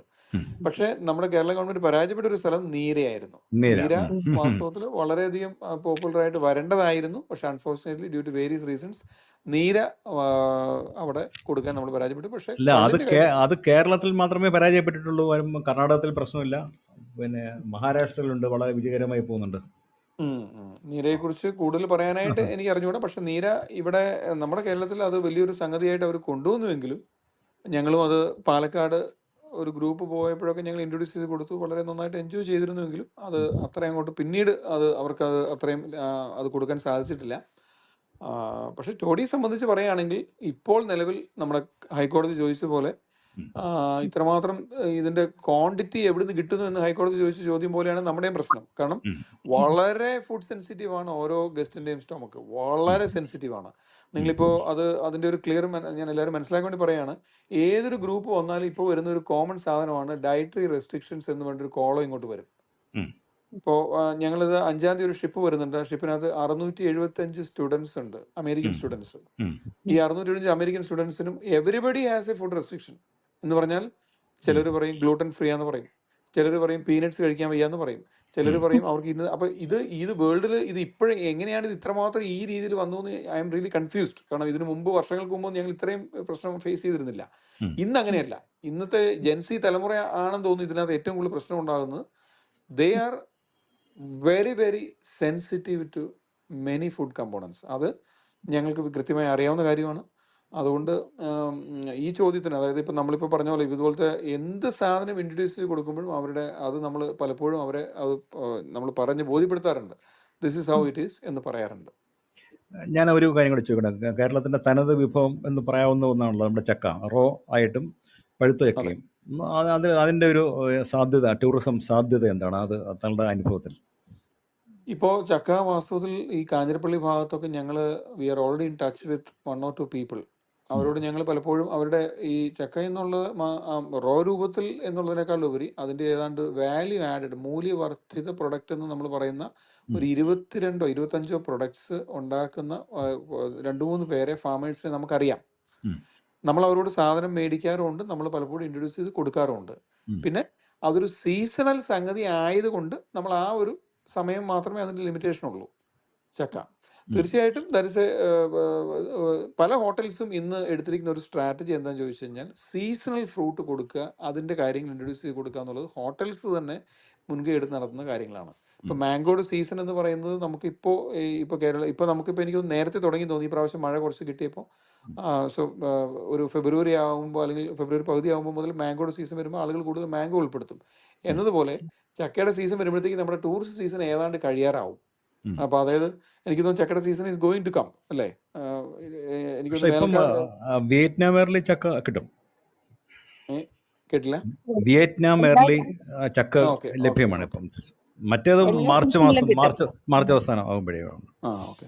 എന്തായാലും ചക്ക എന്ന് പറയുന്നത് നമ്മൾ സാധാരണ ഇപ്പോൾ പറഞ്ഞ പോലെ നമ്മൾ ചക്കയുടെ റോ പരുവത്തിൽ സാധാരണ ഹോട്ടലിൽ കൊടുക്കാറുണ്ട്. പക്ഷെ അത് ടേസ്റ്റിങ്ങിന് മാത്രം 1 or 2 കൊടുക്കാറുണ്ട്. പക്ഷെ അതല്ല, ബേസിക്കലി ചക്ക കൊണ്ടുണ്ടാകുന്ന ഒരുപാട് വാല്യൂ ആയിട്ട് ഇപ്പോൾ ഈവൻ ഞാൻ സാധാരണ കാണുന്ന കാഴ്ച ചക്കയുടെ അവർ വരുമ്പോൾ അവർ ഡെസേർട്ടിൽ ജാക്ക് ഫ്രൂട്ട് ഉപയോഗിക്കുന്നത് കാണാറുണ്ട്. അതുപോലെ തന്നെ നമ്മൾ ചക്ക കുരു വെച്ചിട്ടുള്ള ഐറ്റം ഗസ്റ്റിന് ഇൻട്രൊഡ്യൂസ് ചെയ്ത് കൊടുത്തിട്ട് ഇതാണെന്ന് അവർ ഇൻട്രൊഡ്യൂസ് ചെയ്ത് കൊടുക്കാറുണ്ട്. അപ്പോൾ അതെല്ലാം ഹോട്ടലുകാർ വളരെ കൃത്യമായിട്ട് അത് ചെയ്യുന്നുണ്ട്. മറ്റ് നമ്മളുടെ വിഭവങ്ങൾ ഇപ്പൊ കേരളത്തില് പായസം, അതുപോലെ സ്വീറ്റ്സ്, ഇതൊക്കെ പുറത്തേക്ക് പോകുമ്പോൾ ഒരുപാട് മലയാളികൾ പുറത്തേക്ക് വാങ്ങിച്ചുകൊണ്ട് പോകുന്നത് കാണുന്നുണ്ട്. ഇപ്പൊ US പോകുന്നവരും കാനഡ. പക്ഷെ ഇവരിത് എൻജോയ് ചെയ്യുന്നുണ്ടോ സത്യത്തില്? ഇപ്പോൾ പൊതുവെ ഫോറിനേഴ്സ് ഡയറി ഐറ്റംസിനോടും സ്വീറ്റ് ഐറ്റംസിനോടും അവരെപ്പോഴും ഒരു ചെറിയ ഡിസ്റ്റൻസ് കാണിക്കാറുണ്ട്. അതിന് എന്തുകൊണ്ടാണ് എന്നുള്ള ചോദ്യം പലപ്പോഴും നമ്മൾ മനസ്സിലാക്കുന്നത് നമ്മളെക്കാളും വളരെയധികം ഫുഡ് സെക്യൂരിറ്റിയിൽ വളരെ മുന്നിൽ നിൽക്കുന്ന രാജ്യങ്ങളാണ് മിക്കവാറും ഈ ഡെവലപ്ഡ് കൺട്രീസ് എല്ലാം തന്നെ. ഫുഡ് സെക്യൂരിറ്റി എന്ന് പറയുന്നത് അവരുടെ രാജ്യത്തെ one of the prime focus of the government ആണ്. ഇപ്പം നമ്മുടെ ഈവൻ നമ്മുടെ കുട്ടികൾ എന്തുകൊണ്ട് ഇതുപോലത്തെ സ്ഥലത്ത് പോയിട്ട് തിരിച്ചു വരുന്നില്ല എന്നുള്ള ചോദ്യത്തിന് ഒരു വൺ ഓഫ് ദ ആൻസർ ഇതാണ്. പട്ടിയുടെ പ്രശ്നമില്ല, ഫുഡ് സെക്യൂരിറ്റി ഉണ്ട് താനും. ഇതാണ് കുട്ടികൾ പറയുന്ന വാക്കാണ് ഞാൻ പറഞ്ഞത്. അപ്പോൾ ഫുഡ് സെക്യൂരിറ്റി എന്ന് പറയുന്നത് അത്രയും വിജിലായിട്ട് അവർ കൊടുക്കുന്നതുകൊണ്ടാണെന്ന് തോന്നുന്നു പലപ്പോഴും അവർ ഇവിടെ വരുമ്പോൾ ഈവൻ അമേരിക്കൻസ് ടെൻഡർ കോക്കനട്ട് പോലും കുടിക്കാൻ ചിലപ്പോൾ അവർ they don't agree to that. അതിൻ്റെ കാരണം സംതിങ് മിസ്അണ്ടർസ്റ്റാൻഡിങ് ആയിരിക്കും. കാരണം അത്ര ഫ്രഷാന്ന് നമ്മൾ പറയാറുണ്ടെങ്കിൽ പോലും ചിലപ്പോൾ അവർ കുടിക്കാറില്ല. അപ്പോൾ ഇതെല്ലാം നമ്മൾ മനസ്സിലാക്കേണ്ട ഒരു കാര്യമാണ്. നമ്മൾ ഈ പറയുന്ന സ്വീറ്റ് ഡിഷും കാര്യങ്ങളും എല്ലാം ഡയറി കൊണ്ടുണ്ടാക്കിയതാണ്. പ്രത്യേകിച്ച് മിൽക്ക് കണ്ടന്റ് ഉണ്ടെങ്കിൽ അവർ ചിലപ്പോൾ ഒരു പക്ഷേ അത് എടുക്കണമെന്ന് നിർബന്ധമില്ല. ഈവൻ ഐസ്ക്രീം പോലും ഡയറി ആയിട്ട് പ്രൊഡക്ട്സ് പോലും നമ്മൾ വിചാരിക്കുന്ന പോലെ ഒരു കൺസംഷൻ അവരുടെ ഭാഗത്തുനിന്ന് കാണാറില്ല. സാധാരണ ഫോറിനേഴ്സ് ഡിന്നർ എൻഡ് ചെയ്യുന്നതും മറ്റേ എൻഡ് ചെയ്യുന്നതും നമ്മുടെ നാട്ടിലെ ആൾക്കാർ ഫ്രൂട്ട് സാലഡും ഐസ്ക്രീം വലിച്ചു വാരി കഴിക്കുന്നത് പോലെ അല്ല. End with a tea or coffee എന്നുള്ളതാണ് സാധാരണ കാണുന്നത്. ഇപ്പം നമ്മുടെ നാട്ടിൽ കോവിഡ് വന്നപ്പോൾ സംഭവിച്ചതുപോലെ എല്ലാ രീതിയിലും ഡൊമസ്റ്റിക് ഗസ്റ്റ് ആയിരുന്നു നമ്മുടെ കേരളം മുഴുവനും അല്ലെങ്കിൽ ഇന്ത്യ മുഴുവനും അവർ ചെയ്തത്. അപ്പോൾ എല്ലാ ഷെഫുമാരും എല്ലാ ഹോട്ടലുകാരും ഗുലാബ് ജാമുൻ കൊടുക്കാൻ തുടങ്ങി ഡെസേർട്ടായിട്ട്. എന്ത് സംഭവിച്ചു? ഇവിടെ ഫോറിനേഴ്സ് ആരും ഗുലാബ് ജാമുൻ കഴിക്കാറില്ല. കാരണം അത്രയും വലിയൊരു മധുരമുള്ളൊരു സാധനം അവർ കഴിക്കില്ല. അപ്പോൾ നൗ 2022 ടൂറിസം തിരിച്ചു വന്നപ്പോൾ 2023 വന്നപ്പോൾ ഞങ്ങളുടെ ഫസ്റ്റ് റെസ്പോൺസിബിലിറ്റി അതായിരുന്നു. ഷെഫിനോട് സംസാരിക്കുക, please change back to the old style, ദയവ് ചെയ്ത് ഗുലാബ് ജാമുൻ കൊടുക്കലേ എന്ന് പറയായിരുന്നു മിക്കവാറും ഹോട്ടൽസ്. അപ്പോൾ ഇതാണ് ഞാൻ അതിൻ്റെ ഒരു ഇത് പറഞ്ഞത്. അതൊരു ഈ വരുന്ന ഫോറിനേഴ്സിന് നമ്മൾ സാധാരണഗതിയിൽ നമ്മൾ പത്രത്തിലൊക്കെ വായിക്കും. നമുക്ക് ഉള്ള അനുഭവത്തിൽ നിന്ന് പറയുകയാണെങ്കിൽ ഒരു കേരളത്തിൻ്റെ ഒരു art form, traditional art form എന്നുള്ള രീതിയിൽ സ്ഥിരമായി കാണിക്കുന്ന ഒന്നാണ് കഥകളി. അല്ലെങ്കിൽ ചില സമയങ്ങളിൽ നോർത്തേൺ മലബാറിലുള്ള ചില തെയ്യം അങ്ങനെയുള്ള സംഭവം കാണിക്കാറുണ്ട്. ഇതല്ലാതെ വേറെ ഏതെങ്കിലും അവർക്ക് ഇഷ്ടപ്പെടാൻ സാധ്യതയുള്ള കലാരൂപങ്ങൾ പ്രസൻറ്റ് ചെയ്തിട്ടുണ്ടോ? ഇപ്പോഴും ഈ നമ്മൾ കഥകളി പോലെ തന്നെ ഒരുപക്ഷെ അതിനേക്കാൾ ഒരു പടി കൂടി മുകളിൽ നിൽക്കുന്നത് ഇപ്പോൾ കളരിപ്പയറ്റ് എന്ന് പറയുന്നത്. കളരിപ്പയറ്റ് മിക്കവാറും തന്നെ തിയേറ്റർ ഷോ ആയതിനു ശേഷം, കാരണം ഇത് തിയേറ്റർ ഷോ ആകുമ്പോഴാണല്ലോ ഇതൊരു റെഗുലാരിറ്റി വരുന്നത്. അങ്ങനെ ഉള്ളതായ കളരിപ്പയറ്റ് ഇന്ന് മിക്കവാറും ക്ലയൻറ്റ് കാണുന്നുണ്ട്. കൊച്ചിയിൽ മാത്രമല്ല, തേക്കടിയിലും അതിന് തിയേറ്റർ വന്നു കഴിഞ്ഞു. ഒരുപക്ഷെ ട്രഡീഷണലായിട്ട് കളർ ചെയ്യുന്ന പലരും അത് എത്രത്തോളം അപ്രീഷിയേറ്റ് ചെയ്യുന്നു എന്നുള്ളത് വേറൊരു ചോദ്യമാണ്. പക്ഷേ ഈ രണ്ട് സ്ഥലത്തും റെഗുലറായിട്ട് അവർ കാണുന്നുണ്ട്. അതുപോലെയുള്ള വേറെ ആർട്ട് ഫോമാണ് മോഹിനിയാട്ടം. മോഹിനിയാട്ടം അതും ക്വൈറ്റ് റെഗുലറാണ്. അത് മിക്കവാറും നിങ്ങൾ കേരളത്തിലൂടെ ട്രാവൽ ചെയ്യുമ്പോൾ ഒരു പ്രധാനപ്പെട്ട ഹോട്ടൽസ് എല്ലാം തന്നെ ആഴ്ചയിൽ ഇത് മാറി മാറി കൾച്ചറൽ പെർഫോമൻസ് ഗസ്റ്റിന് കൊടുക്കാറുണ്ട്. അതിൽ ഒന്ന് കഥകളിയാണെങ്കിൽ അടുത്ത ദിവസം അത് മോഹിനിയാട്ടമായിരിക്കും. അപ്പോൾ Mohiniyattam is also very popular item of Kerala. അതുപോലെ ഈ ഫോക്ക് ആർട്സുകൾ ഏതെങ്കിലും നമ്മുടെ നാടൻ നൃത്ത രൂപങ്ങൾ, നാടൻ കലാരൂപങ്ങൾ ഇപ്പം ഞാനൊരു സാധ്യതയുള്ള എക്സാമ്പിൾ പറയാം. നമ്മുടെ നാടൻ കലാരൂപം എന്ന് പറയുമ്പോൾ നമ്മുടെ ചവിട്ട് നാടകം എന്ന് പറഞ്ഞ കാര്യം ഞാനൊരു ജസ്റ്റ് ഒരു എക്സാമ്പിൾ പറയുകയാണ്. ചവിട്ട് നാടകത്തിൻ്റെ ആളുകളെ ഞങ്ങൾക്കറിയാം. ആ കാര്യം ഇൻട്രൊഡ്യൂസ് ചെയ്ത് കൊടുക്കാനായിട്ട് നമ്മൾ പലപ്പോഴും ശ്രമിച്ചിട്ടുണ്ട്. പക്ഷേ അങ്ങനെയുള്ള ഒരു ഒരു ഇതിലൊന്നും നമുക്ക് വളരെ റെയറായിട്ട് 2-3 ഗസ്റ്റിന് കൊടുക്കാമെന്നുള്ളതല്ല, റെഗുലറായിട്ട് നമുക്ക് അങ്ങനെ ഒരു ഡിമാൻഡ് വരില്ല. അങ്ങനെയൊന്നും ആ ലെവൽ അത്രമാത്രം ആർട്ട് ലവേഴ്സ് അല്ലെങ്കിൽ നമ്മുടെ ഫോക്ക് ഇതിനോട് അത്രമാത്രം താല്പര്യമുള്ള വളരെ അപൂർവമായിട്ട് ചില ആളുകൾ വന്നു കണ്ടു എന്നുള്ളതല്ലാതെ നമുക്കൊരിക്കലും റെഗുലറായിട്ട് ക്ലയൻറ്റിനെ കിട്ടില്ല. അപ്പോൾ എന്ത് സംഭവിക്കും? ആ പറയുന്ന ചെയ്യാൻ മുന്നോട്ട് പോകുന്ന ആൾ അതോടുകൂടി ബാക്ക് ഔട്ട് ആവും. കാരണം റെഗുലർ ഇൻകം ഇല്ലെങ്കിൽ this is not an important for him also. അപ്പോൾ ഇതിനകത്തൊരു സസ്റ്റെയിൻ ചെയ്യാൻ പറ്റാത്ത ഏത് സാധനവും ബാക്ക് ഔട്ടായി പോകും. നമ്മൾ പറയുന്നത് ഫോക്ലോർ എന്ന് പറഞ്ഞാൽ ഫോക്ലോർ അക്കാഡമി കണ്ണൂരുള്ള ഫോക്ലോർ അക്കാഡമിയിൽ ഞങ്ങൾ പോയി ലിസ്റ്റ് വരെ എടുത്തിട്ടുണ്ട്. കേരളത്തിൽ എത്ര ഫോക്ലോർ ഉണ്ട് എന്ന് കണ്ടുപിടിക്കാനായിട്ട്. നമ്മൾ കേട്ടാൽ ഞെട്ടും, അത്രയും നമ്പർ കേരളത്തിലുണ്ട്. പക്ഷെ എന്ന് പറഞ്ഞിട്ട് ഈ കാര്യങ്ങൾ നമ്മൾ ക്ലയൻറ്റിനെ എങ്ങനെയാ വളരെ ഇതിൻ്റെ ഓരോ മൂലയ്ക്കും മുക്കിലും ഇരിക്കുന്ന കലാകാരന്മാർ അപൂർവമായിട്ട് അവതരിപ്പിക്കുന്ന സാധനമായിട്ട് മാത്രമാണ് അത് ഒതുങ്ങിപ്പോയി. അപ്പോൾ അതിനെ നമ്മൾ ഗസ്റ്റിന് കൊടുത്താൽ നന്നാവും എന്ന് പറയാനായിട്ടും ബിറ്റ് കോംപ്ലിക്കേറ്റഡ്. ഇപ്പോൾ ഞാൻ നേരത്തെ പറഞ്ഞല്ലോ ചവിട്ട് നാടകം എന്ന് പറയുന്ന സാധനം പണ്ട് പോർച്ചുഗീസുകാരുടെ സമയത്ത് ഉണ്ടായിരുന്ന ഒരു കലാരൂപമാണ്, പഴയ നാടൻ കലാരൂപമാണ്. ഡാൻസ് കളിക്കുന്ന ചവിട്ടി കഥ പറയുന്നൊരു സംഗതിയാണത്. പക്ഷേ അതിന് പറ്റുന്ന എക്സ്പ്ലെയിൻ ചെയ്യാനുള്ള ആൾ വേണം, അതിന് അറിവുള്ള ആൾ വേണം, അത് എക്സ്പ്ലെയിൻ ചെയ്ത് കൊടുക്കണം. അപ്പോൾ അങ്ങനെയുള്ളതായ കാര്യങ്ങളൊന്നും നമുക്ക് ഇല്ലാത്തതുകൊണ്ട് അത് അത്ര നന്നായി പ്രൊമോട്ടഡ് ആകുന്നില്ല എന്നുള്ളതാണ് സത്യം. ഇതുപോലെ ഇന്റർപ്രിട്ടേഷൻ വേണ്ടി വരുമോ കഥകളിക്കും? അതോ കഥകളി ഇന്റർപ്രിട്ടേഷൻ കഥകളിക്കാർ തന്നെ ചെയ്യും. അവർ തന്നെ ആദ്യം ഒരു കൃത്യമായ രീതിയിൽ എന്താണ് മുദ്ര എന്ന് ആദ്യം പറഞ്ഞു കൊടുക്കും. എന്താണ് കഥകളിയുടെ റെലവൻസ്, അത് മുദ്ര ഫേഷ്യൽ എക്സ്പ്രഷൻസിലൂടെയും ഹാൻഡ് ജെസ്റ്റേഴ്സിലൂടെയും നിങ്ങൾക്ക് ഒരു സ്റ്റോറി പറഞ്ഞു തരികയാണ് എന്ന് അവർ പറഞ്ഞിട്ട് മുദ്ര എങ്ങനെയാണ് വരുന്നതെന്ന് മാത്രം അവർ ഫോക്കസ് ചെയ്ത് കാണിക്കുന്നതും അതെല്ലാം ജസ്റ്റ് നന്നായി ആസ്വദിക്കാറുണ്ട്. അതിനുശേഷം എന്താ ചോദിച്ചത്? മോഹിനിയാട്ടം ഇതുപോലെ തന്നെ. മോഹിനിയാട്ടം എന്ന് വെച്ചാൽ ഒരു വിഷ്വൽ റിട്രീറ്റ് ആണ്. അപ്പോൾ വിഷ്വലി ഒരു ബ്യൂട്ടിഫുൾ ആയിട്ടുള്ള ഒരു ഡ്രസ്ഡ് അപ്പ് ആയിട്ടുള്ള ഒരു വുമൺ ഒരു സ്പെഷ്യൽ ഇതിൽ ഒരു പെർഫോമൻസ് ചെയ്യുമ്പോൾ even though you are not understanding അത് നമുക്ക് ആസ്വദിക്കാൻ പറ്റും. ശരിയല്ലേ? ആസ്വാദനം നമുക്ക് മനസ്സിലാകണമെന്നില്ല, അവരെന്താ ഉദ്ദേശിക്കുന്നത് മനസ്സിലാകുന്നില്ല. മോഹിനിയാട്ടത്തിൻ്റെ അതിൻ്റെ സ്ക്രിപ്ചറൽ ബാക്ക്ഗ്രൗണ്ട് എന്താണ്, അത് എന്തിനാ ചെയ്യുക, അതൊന്നും നമുക്ക് മനസ്സിലായില്ലെങ്കിലും മോഹിനിയാട്ടം ആസ്വദിക്കാൻ പ്രത്യേകിച്ച് അതൊന്നും ആവശ്യമില്ല. മോഹിനിയാട്ടം ഒരു ബ്യൂട്ടിഫുൾ ആയിട്ടുള്ളൊരു സ്റ്റെപ്സിലൂടെ അവർ ചെയ്യുമ്പോൾ നമുക്ക് ആരാണെങ്കിലും, അത് കല അറിയാത്ത ആളാണെങ്കിലും അത് ആസ്വദിക്കും. പക്ഷെ കഥകളി എന്ന് പറയുന്നത് നമ്മൾ വിചാരിക്കുന്ന പോലെ അതിൻ്റെ കഥ മനസ്സിലാകാതെ അത് ചെയ്ത് കഴിഞ്ഞാൽ it will be feeling as A boring ആയിട്ട് തോന്നും. അപ്പോൾ അതിന് മുമ്പ് അതിൻ്റെ എക്സ്പ്ലനേഷൻ അത് വളരെയധികം ആവശ്യമാണ്. അല്ലെങ്കിൽ നമുക്കതൊരിക്കലും ആസ്വദിക്കാൻ പറ്റില്ല. കഥയുടെ ട്രാൻസ്ലേഷൻ ഗസ്റ്റിൻ്റെ കയ്യിലേക്ക് കൊടുത്തിട്ടാണ് കഥകളി സാധാരണ കൊടുക്കാറ്. എന്ത് കഥയാണ് എന്നുള്ള ട്രാൻസ്ലേഷൻ അവർ കണ്ടതിന് ശേഷമാണ് അത് ചെയ്യാറ്. കാരണം ഞാനത് എടുത്തു പറയാൻ കാരണം നമ്മൾ ഒറിജിനൽ കഥകളി കാണണം എന്ന് ആവശ്യപ്പെട്ട കൾച്ചറൽ ഗ്രൂപ്പ് വരെ വന്നിട്ടുണ്ട്. അപ്പോൾ എവിടെയാണ് കേരളത്തിൽ ഒറിജിനൽ കഥകളി നടക്കുന്നത്? നിങ്ങൾക്ക് ആർക്കെങ്കിലും അറിയാമോ? അത് തിരുവല്ലയിൽ വല്ലഭം ക്ഷേത്രം എന്ന് പറഞ്ഞ സ്ഥലത്ത് പണ്ട് നൂറ്റാണ്ടുകൾക്ക് മുമ്പ് നടന്നതുപോലെ രാത്രി വെളുക്കുവോളം കഥകളി നടക്കുന്ന കാര്യം അറിയാമോ ആർക്കെങ്കിലും? എന്നാൽ അങ്ങനെ നടക്കുന്നുണ്ട് തിരുവല്ലയിൽ. അവിടെ മാത്രമല്ല, ഇവിടെ ഇരിങ്ങാലക്കുട കൂടൽമാണിക്യ ക്ഷേത്രത്തില് കഥകളി രാത്രി നടക്കാറുണ്ട്. രാത്രി വെളുപ്പിനെ വരെ നടക്കാറുണ്ട്. അപ്പൊ ഇത് ഈ ഗസ്റ്റിനെ കാണാൻ വേണ്ടി പോയ ഗസ്റ്റ് ഇത് ആരെങ്കിലും കൃത്യമായിട്ട് സ്റ്റോറി പറഞ്ഞു കൊടുക്കുന്നു എന്നുള്ളത് കൊണ്ട് ഗസ്റ്റ് അത് മനസ്സിലാക്കിയെന്നേ ഉള്ളൂ. പക്ഷെ അല്ലെങ്കിൽ it is going to be very boring for them. അവരെ സംബന്ധിച്ച് അവർക്ക് ഒരിക്കലും അത് ആസ്വദിക്കാൻ പറ്റില്ല. അപ്പൊ നമ്മൾ എല്ലാ കാര്യത്തിലും ഒരു എക്സ്പ്ലനേഷൻ കൊടുക്കാറുണ്ട്. റോബിൻ, താങ്കൾക്ക് 8:15 പോകണം എന്ന് പറഞ്ഞുകൊണ്ട് നമ്മൾ സാധാരണ ഇതിലെ 2 ഗസ്റ്റുകൾ സംസാരിച്ചു കഴിഞ്ഞ ശേഷം ആണ് ചോദ്യോത്തരങ്ങളിലേക്ക് കടക്കുന്നത്, അല്ലേ ഹേമല? നമുക്ക് അതുകൊണ്ട് നമ്മൾ ഏതായാലും 2-3 ചോദ്യങ്ങൾ ഇതേതര ചോദിച്ചു. നമുക്ക് ചോദ്യം അജുവിന് ബുദ്ധിമുട്ടുണ്ടാവില്ല എന്ന് പ്രതീക്ഷിക്കുന്നു. ചോദ്യം തുടർന്ന ശേഷം നമുക്ക് അജു ബിച്ചു ചെറിയിലേക്ക് പോകാം എന്ന് തോന്നുന്നു, അല്ലേ? ഓക്കെ. അങ്ങനെയാണെങ്കിൽ കാക്കു ചോദ്യം ചോദിക്കാൻ എത്തിയിരുന്നു തിരിച്ചു, അദ്ദേഹം പറയട്ടെ. അതിന് അതിന് മുമ്പ് താഴെയാണ്. താഴെയാണ്, അദ്ദേഹം വരും. ഓക്കെ, കാക്കു ചോദിക്കും. നമസ്കാരം. നമസ്കാരം Pradeep sir, Hema madam, Robin sir, Raju. ഞാൻ ആക്ച്വലി സത്യം പറഞ്ഞാൽ ഞാൻ ചോദ്യം ചോദിക്കാനല്ല, എൻ്റെ കൈ തട്ടി മറ്റേ റിക്വസ്റ്റ് വന്നതാണ്. അതാണ് ഞാൻ ഇതാക്കിയിട്ട് താഴെ പോയത് കേട്ടോ. എനിക്ക് പ്രത്യേകിച്ച് ക്വസ്റ്റ്യൻസും ഇതൊന്നുമില്ല, ഞാൻ കേട്ടോണ്ടിരിക്കുക. Okay okay okay. അപ്പോൾ ഞാൻ ഒരു ചോദ്യം ചോദിക്കാനിരുന്നത്, എന്ന് ഞാൻ പറഞ്ഞു കേട്ടുള്ള എനിക്ക് പരിചയമുള്ള ടൂർ ഓപ്പറേറ്റേഴ്സൊക്കെ ഇവിടെയുണ്ട്.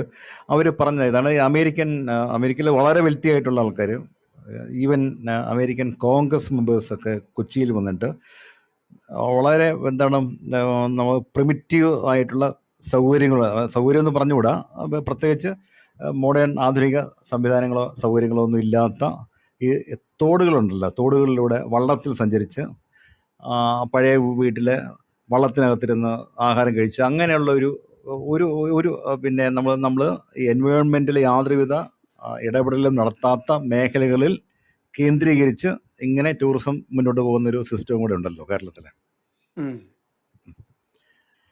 അല്ല, അപ്പോൾ അങ്ങനെയുള്ള സാഹചര്യം ഇപ്പം നമ്മളെ സംബന്ധിച്ച് ഒരു കാര്യം നമ്മൾ മനസ്സിലാക്കേണ്ടത്, കേരളം പോലെ ഡെവലപ്പ് ആയിട്ടുള്ള ഒരു സ്റ്റേറ്റ് വേറെ ഇല്ല എന്നുള്ളതാണ് സത്യം. നമ്മളിപ്പോൾ എന്തെല്ലാം റൂറൽ അല്ലെങ്കിൽ എന്തെല്ലാം അത്രമാത്രം റിമോട്ട് എന്നൊക്കെ പറഞ്ഞാലും എ കൈൻഡ് ഓഫ് ഇൻവോൾവ്മെൻ്റ് എല്ലാം എല്ലാ സ്ഥലത്തും തന്നെ വന്നിട്ടുണ്ട്. ഇപ്പം നമ്മളിപ്പോൾ ഒരു എക്സാമ്പിൾ പറഞ്ഞാൽ കടമക്കുടി. ഇപ്പം നമ്മൾ പറയും കടമക്കുടി എന്ന് പറയുന്നത് ഒരു ഒരു ബാക്ക് വാട്ടറാൽ ചുറ്റപ്പെട്ട ഒരു തുരുത്താണ്, ഡെവലപ്മെൻ്റ് ഇല്ല എന്നൊക്കെ നമ്മൾ പറയുമെങ്കിലും യഥാർത്ഥത്തിൽ കഴിഞ്ഞ ഈ നമ്മുടെ ബ്രിഡ്ജ് കണക്ഷൻ വന്നതിന് ശേഷം Kadamakkudy has grown to a different level. അപ്പോൾ ആ കടമക്കുടിയിൽ നമ്മൾ റൂറൽ ചിലപ്പോൾ ഒരു പക്ഷേ കനാലിലൂടെയൊക്കെ വളരെ റെയറായിട്ട് ഗസ്റ്റ് ഒന്നും ഇതിനു മുമ്പ് വരാത്തതായ സ്ഥലങ്ങളിലൂടെയൊക്കെ എക്സ്പീരിയൻസ് ചെയ്തിട്ടുണ്ട്. അപ്പോൾ ഞാൻ പറഞ്ഞത്, അപ്പോൾ അതിൽ വൈക്കം ഇതുപോലെ ഒരുപാട് ഏത് സ്ഥലം എടുത്താലും അവിടെ എല്ലാം നമ്മുടെ കേരളത്തിൽ അതെല്ലാം തന്നെ ഇതിനു മുമ്പ് ഏതെങ്കിലും ഒരു രീതിയിൽ നമ്മൾ അറിയുന്ന സ്ഥലം തന്നെയാണത്. പിന്നെ നമ്മൾ പറയാം എന്ന് മാത്രമേ ഉള്ളൂ. പക്ഷെ മോസ്റ്റ് ഓഫ് ദ പ്ലേസസ് നേരത്തെ അത് എക്സ്പീരിയൻസ് ചെയ്തിട്ടുണ്ട്. പക്ഷേ വൺ തിങ് ഈസ് നമ്മുടെ എക്സ്പീരിയൻസ് കൊടുക്കുന്ന ആളുകൾ വളരെ പെർഫെക്റ്റ് ആണ്. അവരത് കൊടുത്താൽ അത് നന്നായി അത് കൊടുക്കുകയും ചെയ്യും. അതൊക്കെ അമേരിക്കൻസിന് മാത്രമല്ല ഏത് രീതിയിലുള്ള ഫോറിൻ ക്ലാസിനെ സംബന്ധിച്ചും നമ്മുടെ ഈ കനാൽ ക്രൂയിസും നമ്മുടെ ഈ ചെറിയ ബാക്ക് വാട്ടർ വില്ലേജ് എക്സ്പീരിയൻസ് തന്നെ അതിന് പറയുക, അതെല്ലാം വളരെ ബ്യൂട്ടിഫുൾ ആണ്. ഇപ്പോൾ എന്തിനാ നമ്മൾ വേറെ സ്ഥലത്തേക്ക് ഒന്നും പോകണം. ഇപ്പോൾ ഞാൻ ആലപ്പുഴയിൽ ഞങ്ങൾ കൊടുക്കുന്ന ഒരു പ്രോഗ്രാം, ആലപ്പുഴയിൽ നമ്മുടെ സാധാരണ നമ്മൾ ഇന്നും 84 വയസ്സുള്ള ഒരാൾ ആലപ്പുഴയിൽ ഒരു ഫെറി ഓപ്പറേറ്റ് ചെയ്യുന്നുണ്ട്. അയാൾക്ക് ശമ്പളം കിട്ടുന്നത് ആലപ്പുഴ പഞ്ചായത്തിൽ നിന്നാണ്. അപ്പോൾ ആ പഞ്ചായത്തിൻ്റെ അദ്ദേഹം ഫെറി ഓപ്പറേറ്റ് ചെയ്യുന്നത്, അദ്ദേഹം ഇവിടുന്ന് ഗസ്റ്റിനെ എടുത്ത് അപ്പുറത്തെ കരയിലേക്ക് കൊണ്ടുപോകണം. എന്ന് വെച്ചാൽ ഒരു 3-5 മിനിറ്റ് ട്രാൻസ്ഫർ അദ്ദേഹമാണ് തുഴയുന്നത്. അപ്പം ഞങ്ങളുടെ ഗസ്റ്റിനെ അതിനകത്ത് കയറ്റുമ്പോൾ വേറൊരു തമാശ എന്താ ചോദിച്ചാൽ, അദ്ദേഹം 83 വയസ്സായ ആൾ, നല്ല ആരോഗ്യം ശരീരത്തിൽ നമുക്ക് തോന്നുമെങ്കിലും പക്ഷേ ഹീസ് ഏജ്ഡ് ആക്ച്വലി. ഇടയ്ക്ക് പുള്ളി ഒന്ന് ഉറങ്ങും. അപ്പോൾ ഈ തുഴയാൻ വരുന്നത് അവിടെയുള്ള ലോക്കൽ വിദ്യാർത്ഥികളാണ്. അതായത് കടത്ത് കിടക്കുന്ന ആരെങ്കിലും ആയിരിക്കും തുഴയുന്നത്. ഇദ്ദേഹം അതിനുവേണ്ടി നിയോഗിക്കപ്പെട്ട ആളാണ്. അപ്പോൾ അദ്ദേഹം കിടന്ന് ഒന്ന് ഉറങ്ങും. അപ്പോൾ പക്ഷേ അപ്പുറത്തേക്ക് പോവും. ഗസ്റ്റ് അവിടെയുള്ള വളരെ ചെറിയ ഇടവഴികളോട് നടക്കും. അവസാനം ഒരു പർട്ടിക്കുലർ കോർണറിൽ നിന്ന് സർക്കാരിൻ്റെ ഒരു മോട്ടോർ ബോട്ട് എടുത്തിട്ട് ഗസ്റ്റ് തിരിച്ചു വരും. അപ്പോൾ ഈ ഒരു യാത്രയിൽ എല്ലാം അവർ എക്സ്പീരിയൻസ് ചെയ്യുന്നു. ഇൻട്രാക്ഷൻ വിത്ത് ലോക്കൽ പീപ്പിൾ, നമ്മുടെ സാധാരണക്കാരെ ആളുകളോടുള്ള ചിരി അവർ ഷെയർ ചെയ്യുന്നു. ചിലപ്പോൾ ഒരു ഹലോ പറഞ്ഞിരിക്കും. നമ്മുടെ നാട്ടിൻ പുറത്തൂടെ നടക്കുമ്പോൾ ഉള്ള ചെറിയ ചെറിയ ചെടികളുടെ കഥ പറയും. പലരും പരുന്തിനെ വരെ അവിടെ പെറ്റായിട്ട് വളർത്തുന്ന അവർക്ക് വളരെ കൗതുകത്തോടെ അവർ കാണാറുണ്ട്. പല വീടുകളിലും വെള്ളം കയറാതിരിക്കാൻ ഇപ്പോൾ പൊക്കി പണിയുന്നതിനെ കുറിച്ചുള്ള സ്റ്റോറി അവർ കേൾക്കാറുണ്ട്. നമ്മുടെ പല ലേഡീസും വീടുകളിൽ ചെറിയ ചെറിയ കാര്യങ്ങൾ, ചകിരി പിരിക്കുന്ന പോലത്തെ കുഞ്ഞു കുഞ്ഞു കാര്യങ്ങൾ ചെയ്യുന്നതിൽ അവർ പോയി ചെയ്യാറുണ്ട്. അപ്പോൾ ഇങ്ങനെയുള്ളതായ റിമോട്ട് ഏരിയയിലും ടൂറിസം നന്നായി നടക്കുന്ന ഒരു സ്ഥലമാണ് കേരളം. ഇവരിപ്പോ വിസിറ്റ് ചെയ്യുമ്പോൾ പല സ്ഥലങ്ങളും ഇപ്പോൾ ഇതുപോലെ റിമോട്ട് ആയിട്ടുള്ള സ്ഥലങ്ങളൊക്കെ വിസിറ്റ് ചെയ്യും. അവര് എന്തെങ്കിലും തരത്തിലുള്ള ഒരു നിർദ്ദേശം ഇപ്പൊ പുതിയ റീബിൽഡ് കേരളയുടെ ഭാഗമായിട്ട് പണിയുന്ന വീടുകളെ സംബന്ധിച്ചോ എന്തെങ്കിലും തന്നിട്ടുണ്ടോ? അങ്ങനെ അത് നമുക്ക് ഗുണപ്രദമായിട്ടുള്ള രീതിയിലായിട്ടുണ്ടോ എപ്പോഴെങ്കിലും?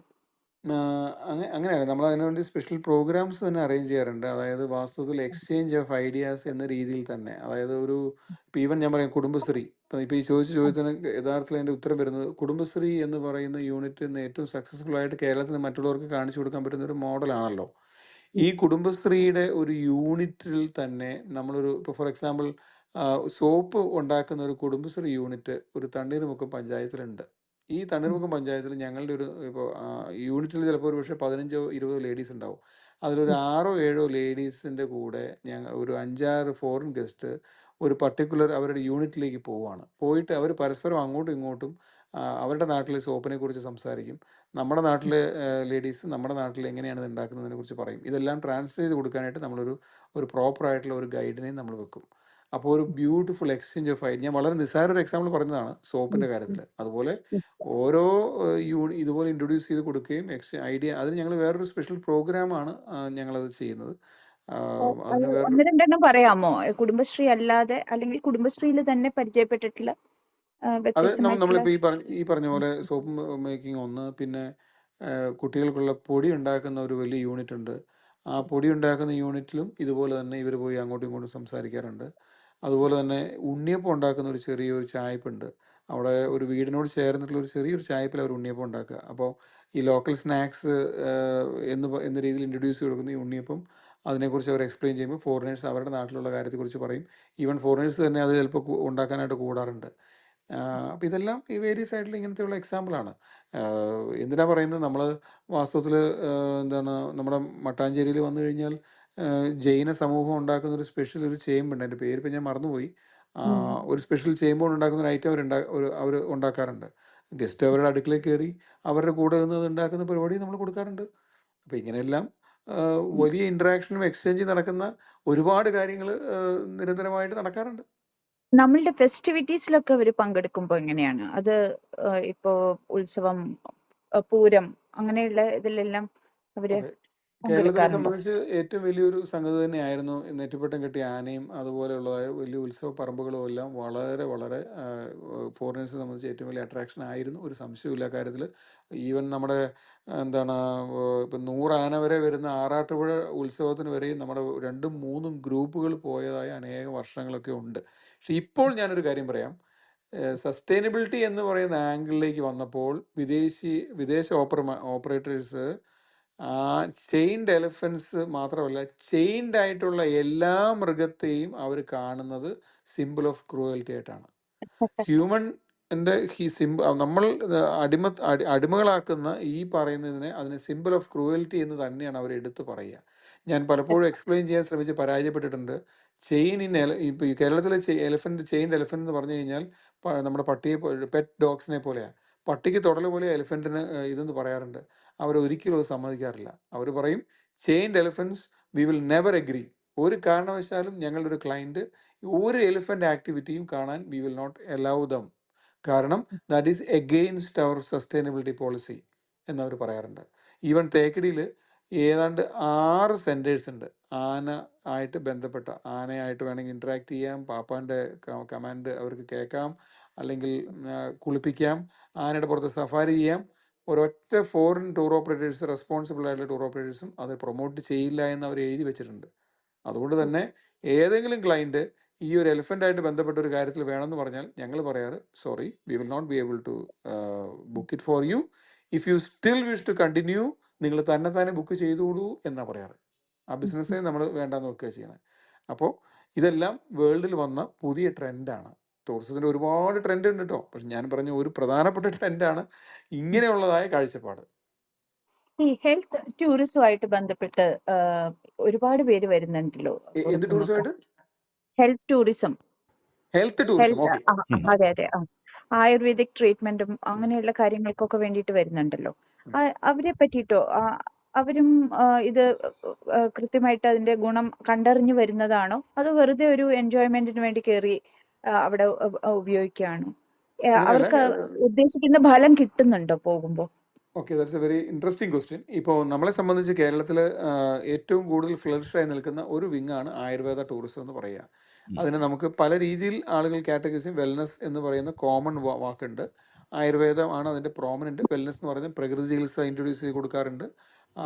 അതുപോലെ തന്നെ നമുക്ക് എന്താണ് നാച്ചുറോപ്പതി ഇൻട്രൊഡ്യൂസ് ചെയ്ത് കൊടുക്കുക. സോറി, അത് തന്നെയാണല്ലോ, സോറി, അതെ. രണ്ടും സെയിം തന്നെ. അപ്പം നാച്ചുറോപ്പതി, ആയുർവേദ എന്ന് പറയുന്ന, അങ്ങനെ ആ വെൽനെസ് എന്ന് പറയുന്ന രീതിയിൽ നമ്മൾ പലപ്പോഴും കൊടുക്കാറുണ്ട്. അതിൽ ആയുർവേദം തന്നെയാണ് ഏറ്റവും ടോപ്പായിട്ട് നിൽക്കുന്നത്. ഇനി കോവിഡിന് മുമ്പും കോവിഡിന് ശേഷം എന്ന് പറഞ്ഞ രണ്ട് ചരിത്രം പോലെയാണ്. കോവിഡിന് ശേഷം ഈ പറയുന്ന വെൽനെസ്സിലേക്കുള്ള ഡിമാൻഡ് അത്രമാത്രം കൂടിയിട്ടുണ്ട്.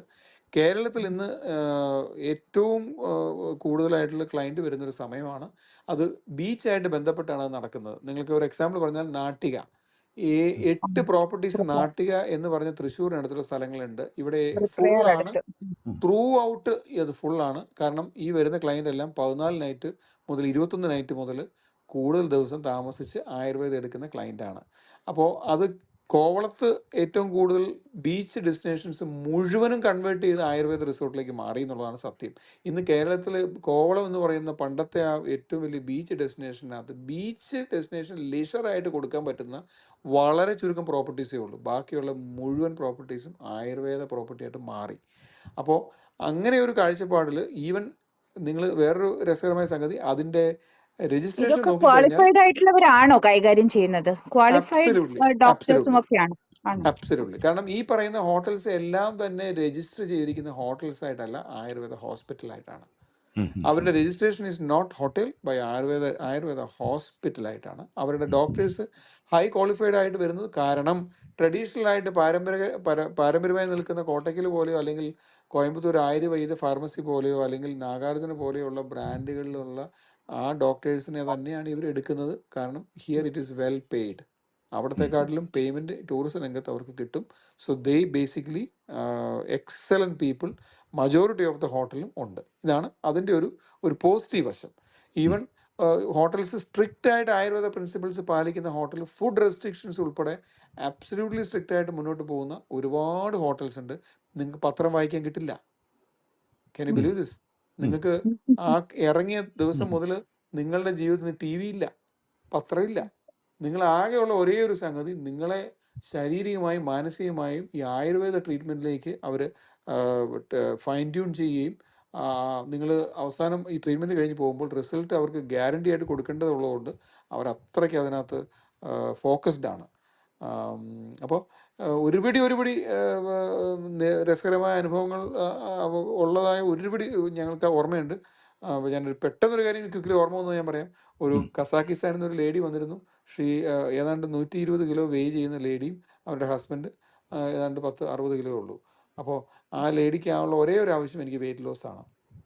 അവർ ഒരു ഹോട്ടലിൽ ഫസ്റ്റ് ദിവസം അവർ ബുക്ക് ചെയ്ത് വന്നു. പക്ഷേ അവർക്കത് അല്പം പോലും അവർക്ക് ഇഷ്ടപ്പെടുന്നില്ല. പിറ്റേ ദിവസവും നമുക്ക് മനസ്സിലാകുന്നില്ല, മൂന്നാമത്തെ ദിവസം നമുക്ക് മനസ്സിലാകുന്നില്ല വാട്ട് ഈസ് എ പ്രോബ്ലം എന്ന് മനസ്സിലാകുന്നില്ല. അപ്പോൾ പ്രോബ്ലം എന്താണെന്ന് ചോദിച്ചു കഴിഞ്ഞാൽ അവർ വായിച്ച് കേട്ടത് ഏതോ ഒരു എണ്ണ കുടിക്കും, നമ്മുടെ ആ മറ്റേ വയറിളകാനുള്ള എന്തോ ഒരു എണ്ണ ഉണ്ടല്ലോ, ആവണക്കെണ്ണ, ആ എണ്ണ, അതിനെക്കുറിച്ചാണ് അവർ പഠിച്ചിരിക്കുന്നത്. അവർ പറയുന്നത് അതെനിക്ക് തരുന്നില്ല എന്നാണ്. അപ്പം ഞങ്ങൾ ഡോക്ടറോട് ചോദിക്കും, ഡോക്ടർ പറഞ്ഞു വാട്ട് നോൺസെൻസ് ഈസ് ടോക്കിംഗ്. ഒരാഴ്ച കഴിഞ്ഞിട്ട് സെക്കൻഡ് വീക്കിലാണ് നമ്മളത് കൊടുക്കുന്നത്. എന്തിനാണ് ഇത്രമാത്രം പുള്ളിക്കാരി ധൃതി വെക്കുന്നത്? ഞങ്ങളത് അതെല്ലാം ഉണ്ട്. അപ്പോൾ ഇത് നമ്മൾ we are not able to talk to directly, കാരണം അവർ സംസാരിക്കുന്ന ഭാഷ റഷ്യൻ ഭാഷയാണ്. അപ്പോൾ റഷ്യൻ സംസാരിക്കുന്ന ഒരു ഓഫീസർ ഞങ്ങളുടെ ഓഫീസിലുണ്ട് ഡൽഹിയിൽ, അവരാണ് സംസാരിക്കുന്നത്. അപ്പോൾ ഞങ്ങൾക്ക് കമ്മ്യൂണിക്കേറ്റ് ചെയ്യാൻ പറ്റുന്നില്ല. അപ്പം അങ്ങനെ അവസാനം പുള്ളിക്കാരത്തേക്ക് അത് മനസ്സിലായി. അവസാനം പോകാൻ നേരത്ത് ഞാൻ ഇയാളെ കണ്ടു. എനിക്കൊരു കമൻറ്റ് നേരിട്ട് മുഖത്ത് നോക്കി പറയാൻ പറ്റില്ലല്ലോ, പക്ഷെ ഞാൻ നിങ്ങളോട് പറയാമല്ലോ അത്. അപ്പോൾ അങ്ങനെ ഒരു ആള്, അത് സർപ്രൈസിംഗ്ലി ഷീ ലോസ്റ്റ്, എൻ്റെ ഒരു കറക്റ്റ് കാഴ്ചപ്പാട് പറഞ്ഞാൽ 100 കിലോ ആയിട്ടെങ്കിലും കുറഞ്ഞിട്ടുണ്ടാവും. സോ ഇത്രയ്ക്ക് എഫക്റ്റീവ് എങ്ങനെ ചെയ്യുന്നു എന്ന് ഞാനും അത്ഭുതപ്പെട്ടിട്ടുണ്ട്. ആള് മാറിപ്പോകുന്നു എന്ന് പറഞ്ഞ പോലത്തെ അവസ്ഥയിൽ അവർ തിരിച്ചു വിടുന്നു എന്ന് പറയുമ്പോൾ ഇതെല്ലാം നമ്മൾ കണ്ടിട്ടുള്ള കാഴ്ചയാണ്. പക്ഷെ ഇന്ന് സംശയം ചോദിച്ചോട്ടെ, നാട്ടുകാർക്ക് അവിടെ ചികിത്സയുണ്ടോ? നാട്ടുകാർക്ക് ആ പൈസ കൊടുക്കാൻ പറ്റുമെങ്കിൽ നാട്ടുകാർ ചികിത്സയുണ്ട്. ഇറ്റ്സ് ഹൈലി കോസ്റ്റ്ലി ആണ്. ഇപ്പോൾ ഞാൻ പറഞ്ഞാൽ ഒരു 14 ദിവസം ട്രീറ്റ്മെന്റിന് 3.5 ലക്ഷം 4 ലക്ഷം രൂപയാണ് അവർ ചിലവാക്കുന്നത്. ഒരു അപ്രോക്സിമേറ്റ്ലി ഞാൻ പറയുകയാണ്. അത് ഞാൻ വെറുതെ ഒരു എക്സാജറേറ്റഡ് ഫിഗർ അല്ല കേട്ടോ, ഓൾമോസ്റ്റ് കറക്റ്റ് ആണ്. ആ ഒരു ലെവലിലേക്കുള്ള ട്രീറ്റ്മെന്റിന് ആ ഒരു ഇത് കൊടുക്കാൻ പറ്റുന്ന നാട്ടുകാരുണ്ടെങ്കിൽ നാട്ടുകാരുണ്ട്. ഇറ്റ് ഈസ് നോട്ട് ഓൺലി നമ്മുടെ, എനിക്ക് തോന്നുന്നു ഫിലിം ഇൻഡസ്ട്രിയിൽ നിന്നൊക്കെ ചില ഉന്നതമായ ആളുകളൊക്കെ ഇത് ചെയ്യുന്നുണ്ട്.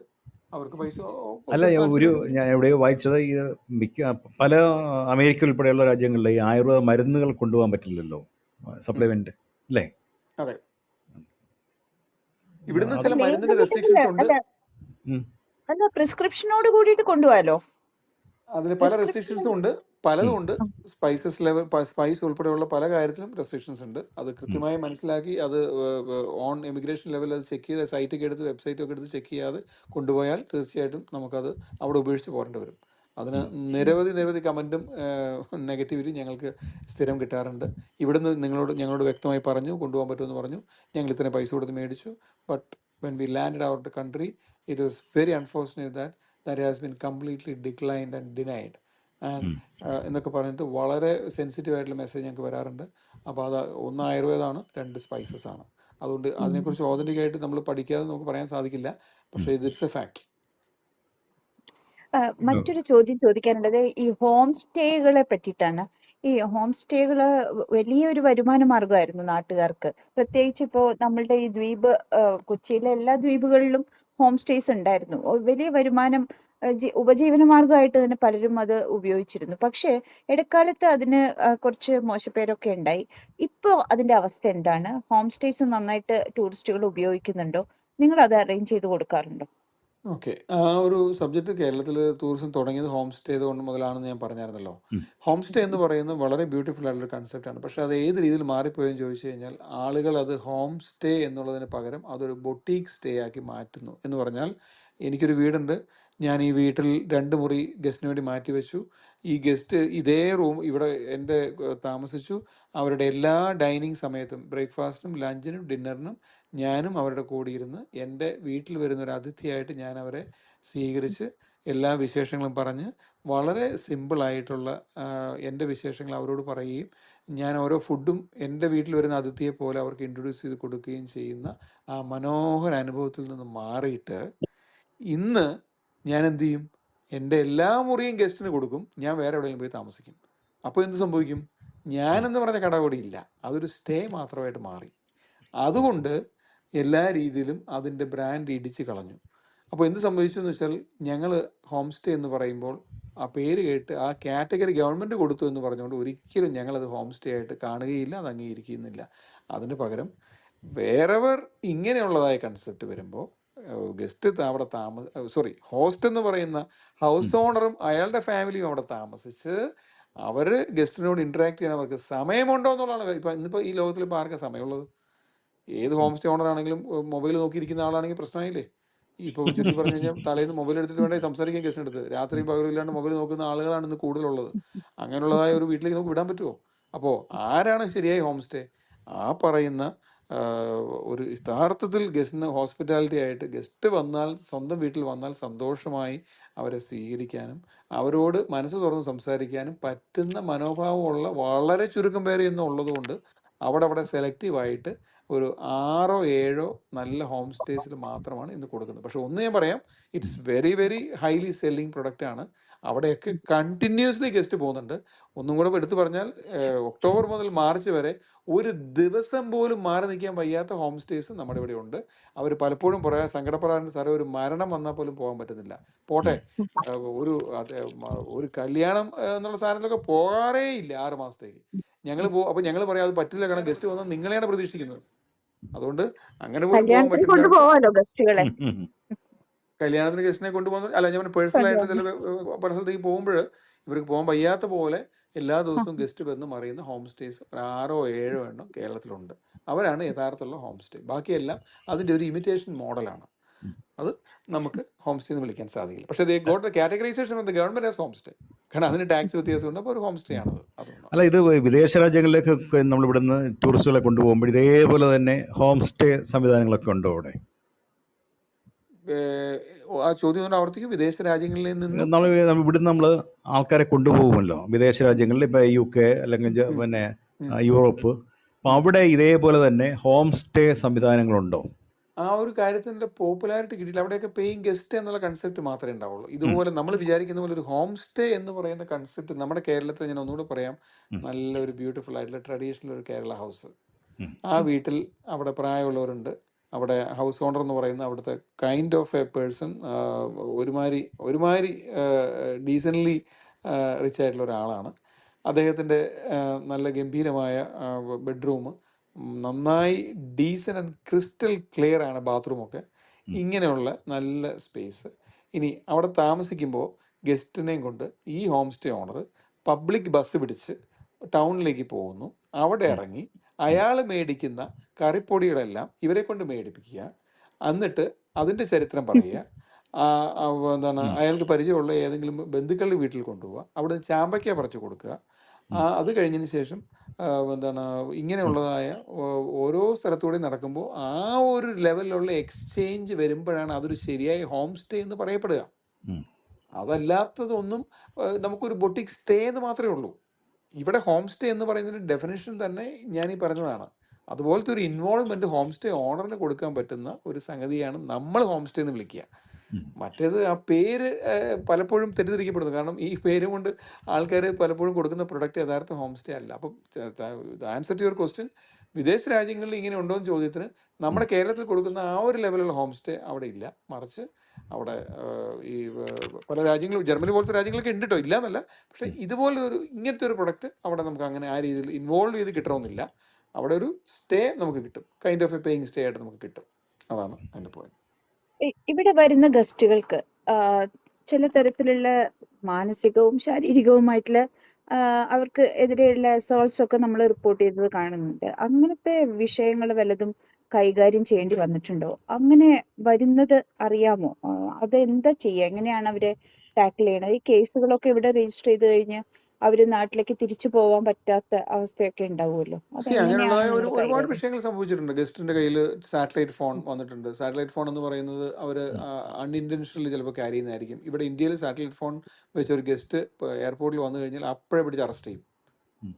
അങ്ങനെയുള്ളതായ കേസുകൾ ഇഷ്ടംപോലെ വന്നിട്ടുണ്ട്. ഞാനൊരു സിമ്പിൾ എക്സാമ്പിൾ പറയുകയാണ്, ഞാൻ ഫേസ് ചെയ്ത എക്സാമ്പിൾ പറയുകയാണ്. അങ്ങനെ വന്നു ഉം. കഴിഞ്ഞാൽ നമുക്കൊന്നും ചെയ്യാനില്ല. ഒരു പോലീസ് സ്റ്റേഷനിൽ പോകും, നമ്മൾ ജാമ്യം എടുക്കാനായിട്ട് ഒരു അഡ്വക്കേറ്റിനെ വരെ വെക്കേണ്ട അവസ്ഥ വന്നിട്ടുണ്ട്. അത് ഒന്ന് ആ വശത്ത്.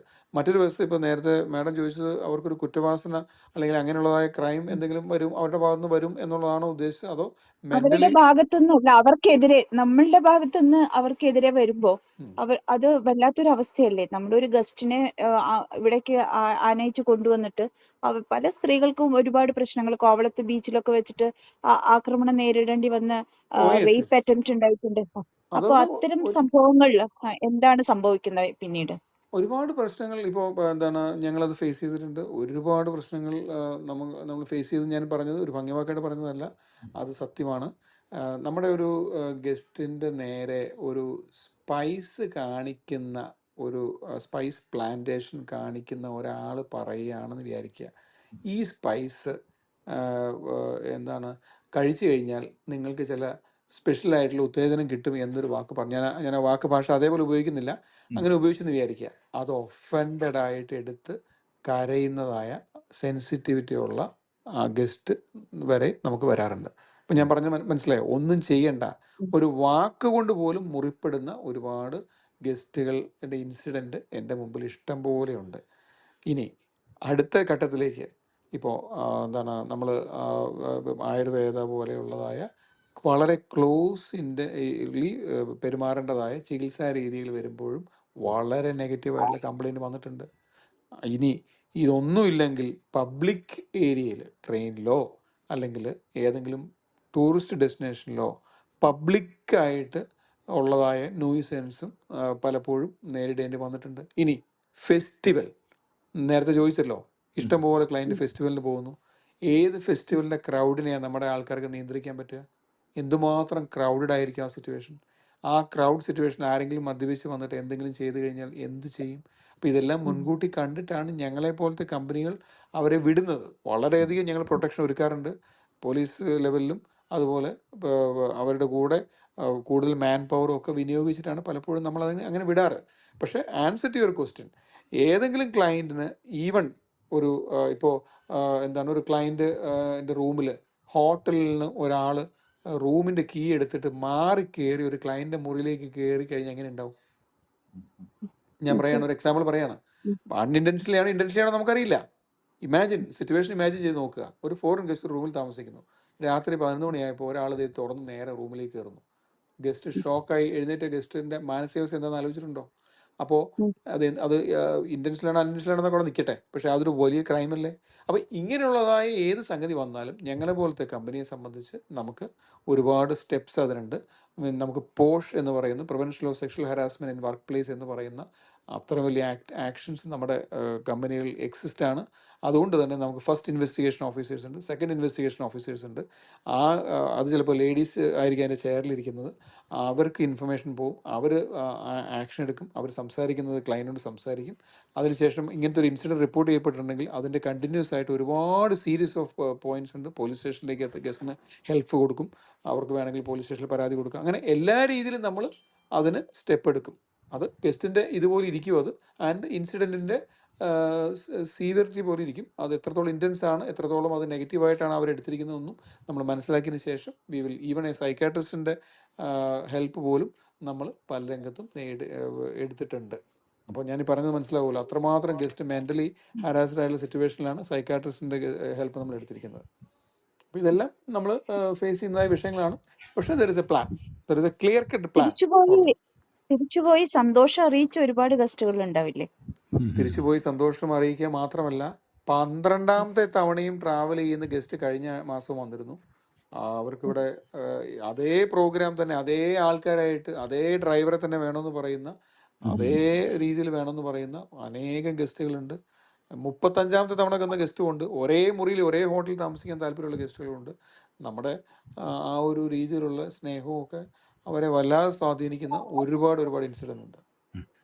അതുപോലെ പൊതുവിൽ ഇപ്പം ചില രാജ്യങ്ങളിൽ നിന്ന് വരുന്ന, അത് കോമൺ ആയിട്ട് പറയാൻ പറ്റുമെന്ന് അറിയത്തില്ല, ഉദാഹരണം യൂറോപ്യൻ രാജ്യങ്ങളിൽ നിന്ന് അല്ലെങ്കിൽ UK നിന്ന് വരുന്നവരുടെ ഒരു പൊതു സ്വഭാവം എന്ന് വെച്ച് കഴിഞ്ഞാൽ അവർ ഏത് വിഭാഗത്തിലുള്ള ആൾക്കാരാണ് ഇത്, പിന്നെ ജോലി ചെയ്യുന്ന ആൾക്കാർ, ഗവൺമെൻറ് സെക്ടറിൽ അല്ലെങ്കിൽ പ്രൈവറ്റ് സെക്ടറിൽ, അല്ലെങ്കിൽ ബിസിനസ് നടത്തുന്ന ആൾക്കാർ, അല്ലെങ്കിൽ ഒരു അപ്പർ സ്ട്രാറ്റ ഓഫ് സൊസൈറ്റി, ഇങ്ങനെ കൂടുതൽ ഏത് വിഭാഗത്തിൽപ്പെട്ട ആൾക്കാരാണ് ഇങ്ങനെ വരുന്നത്?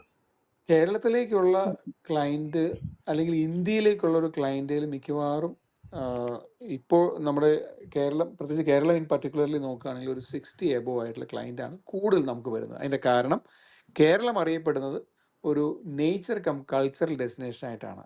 നമുക്ക് അഡ്വഞ്ചറസ് സ്പോർട്സോ അല്ലെങ്കിൽ ഇപ്പോൾ ഫോർ എക്സാമ്പിൾ നമ്മൾ ഒരു മൗണ്ടൻ സ്കീയിങ് അല്ലെങ്കിൽ അതേപോലുള്ള ട്രക്കിംഗ് ഫെസിലിറ്റി എന്നുള്ള ഒരു ഫോക്കസിലല്ല നമ്മൾ കേരളം സെല്ല് ചെയ്തുകൊണ്ടേ ഇരിക്കുക. കേരളം എന്ന് പറയുന്നത് ഒരു ബ്യൂട്ടിഫുൾ ആയിട്ടുള്ള ഒരു നേച്ചർ കൾച്ചറൽ ഡെസ്റ്റിനേഷൻ ആയതുകൊണ്ട് ഇതിൻ്റെ ഏറ്റവും കൂടുതൽ ടേക്കേഴ്സ് വരുന്നത് ഒരു 60 എബോവ് ആയിട്ടുള്ള ക്ലയൻറ്റിലാണ്.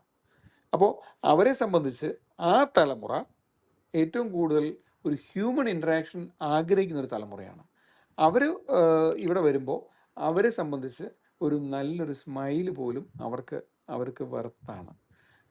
എയർപോർട്ടിൽ വരുമ്പോൾ മുതൽ, അവർ ഹോട്ടലിൽ വരുമ്പോൾ മുതലുള്ളതായ സിമ്പിൾ ഇൻ്ററാക്ഷൻ, ഹോട്ടൽ സ്റ്റാഫാകാം, ഞങ്ങളുടെ സ്റ്റാഫാകാം, ആ ഒരു ഇതിനെ അപ്രീഷിയേറ്റ് ചെയ്യുന്ന ഒരു നല്ലൊരു ക്ലയൻറ്റേൽ ഉള്ളതുകൊണ്ടാണ് കേരള ടൂറിസം ഇത്രയും ഫ്ലറിഷ് ആയത്. അപ്പോൾ ഈ ചോദ്യത്തിന് വേറൊരു പോയിന്റ് എന്ന് പറയുന്നത്, ലോകത്തിൻ്റെ പല ഡെസ്റ്റിനേഷനും മാർക്ക് ചെയ്യപ്പെടുന്നത് ഇങ്ങനെയാണ്. അതായത് ഇപ്പോൾ ഞാൻ നേരത്തെ പറഞ്ഞ പോലെ അഡ്വഞ്ചർ ടൂറിസം എന്നൊക്കെ പറഞ്ഞാൽ മാർക്ക് ചെയ്യപ്പെട്ടാൽ വരുന്ന കാറ്റഗറി ഓഫ് ദ ക്ലയൻറ്റിൻ്റെ ഏജ് ഗ്രൂപ്പ് ആ ലെവലിലായിരിക്കും.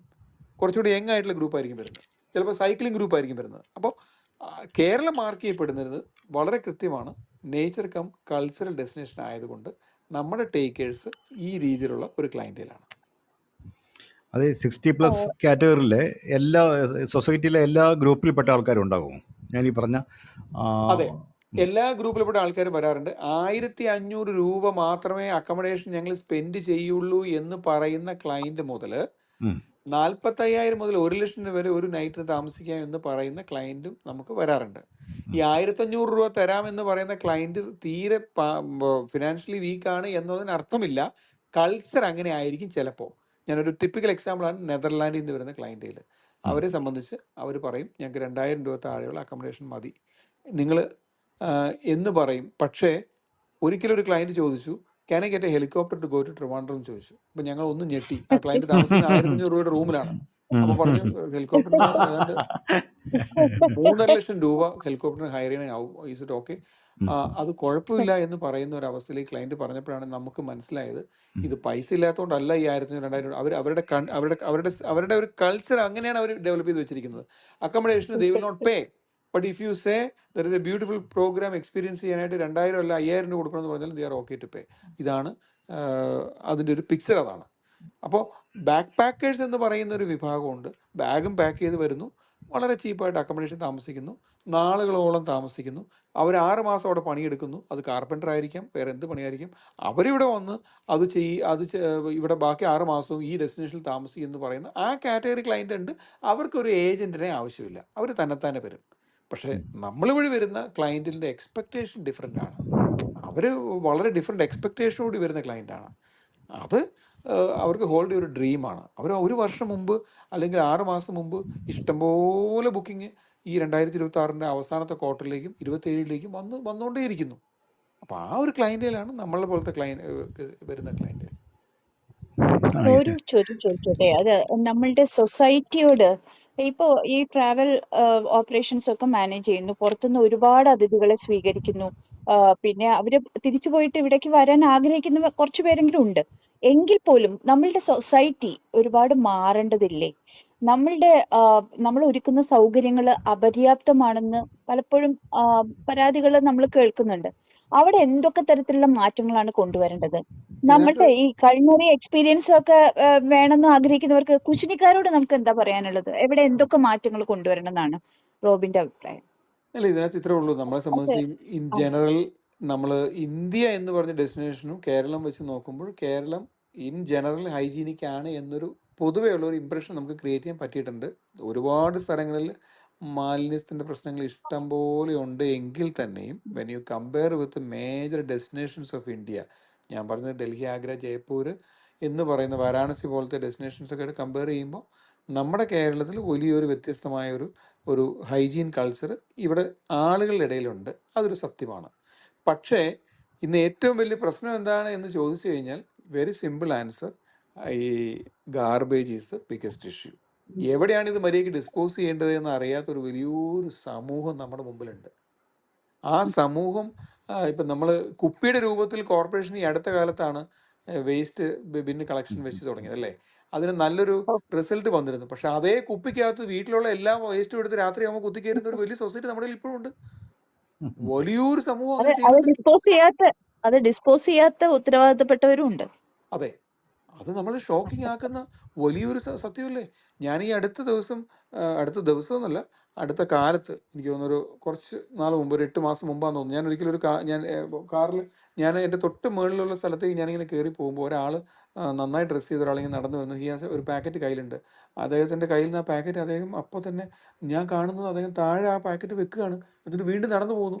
ഞാൻ വണ്ടി അപ്പം ചവിട്ടി, ഞാൻ ഗ്ലാസ് താഴ്ത്തിട്ട് ഞാൻ ചോദിച്ചു, നിങ്ങൾ എന്താ കാണിക്കുന്നു ചോദിച്ചു. അപ്പോൾ അദ്ദേഹം പെട്ടെന്ന് നിന്നു. ഞാൻ എന്തിനാണ് അവിടെ വിട്ടിട്ട് പോകുന്നത് എന്ന് ഞാൻ ഉറക്കെ ചോദിച്ചു. അദ്ദേഹം ആ സാധനം തിരിച്ചു വന്ന് എടുത്തു, വീണ്ടും നടന്നു. എൻ്റെ മനസ്സിൽ അദ്ദേഹം ഇനിയും കളയുമോ എന്നുള്ള പേടിയുണ്ടായിരുന്നു. പക്ഷേ ഞാൻ ചിന്തിക്കുകയാണ്, എന്തിനാണ് ആ മനുഷ്യൻ അത് അവിടെ വെച്ചിട്ട് പോകുന്നത്? എനിക്ക് മനസ്സിലാകുന്നില്ല. വേസ്റ്റ് അയാൾക്ക് അറിയാത്തതുകൊണ്ടാണോ? അപ്പോൾ വീട്ടിൽ നിന്ന് വേസ്റ്റിൻ്റെ പാക്കറ്റ് നോക്കി രാത്രിയിൽ ഒരു ചെറിയൊരു ഇരുട്ട് വരുന്ന സമയത്ത് ഒരു പബ്ലിക് റോഡിൽ വെച്ചിട്ട് പോകുന്നു. ഒരു വളരെ നന്നായി ഡ്രസ്സ് ചെയ്ത ഒരു പ്രായമുള്ള ഒരാൾ. അപ്പോൾ ഞാൻ ചിന്തിച്ചു, എങ്ങനെയാണ് സൊസൈറ്റി മാറുന്നത്? പിന്നെ അപ്പോൾ ആൻസർ ടു യുവർ ക്വസ്റ്റ്യൻ, അതിന് കിച്ചണിലേക്കൊന്നും പോകണ്ട. കിച്ചൺ ഹൈജീനിറ്റി എന്നൊക്കെ പറഞ്ഞു കഴിഞ്ഞാൽ അതിപ്പോൾ ഏത് ഹോട്ടലാണെങ്കിൽ അതിനൊരു സ്റ്റാൻഡേർഡ് മെത്തേഡ് ഉണ്ട്, ഒരു SOP ഉണ്ട്.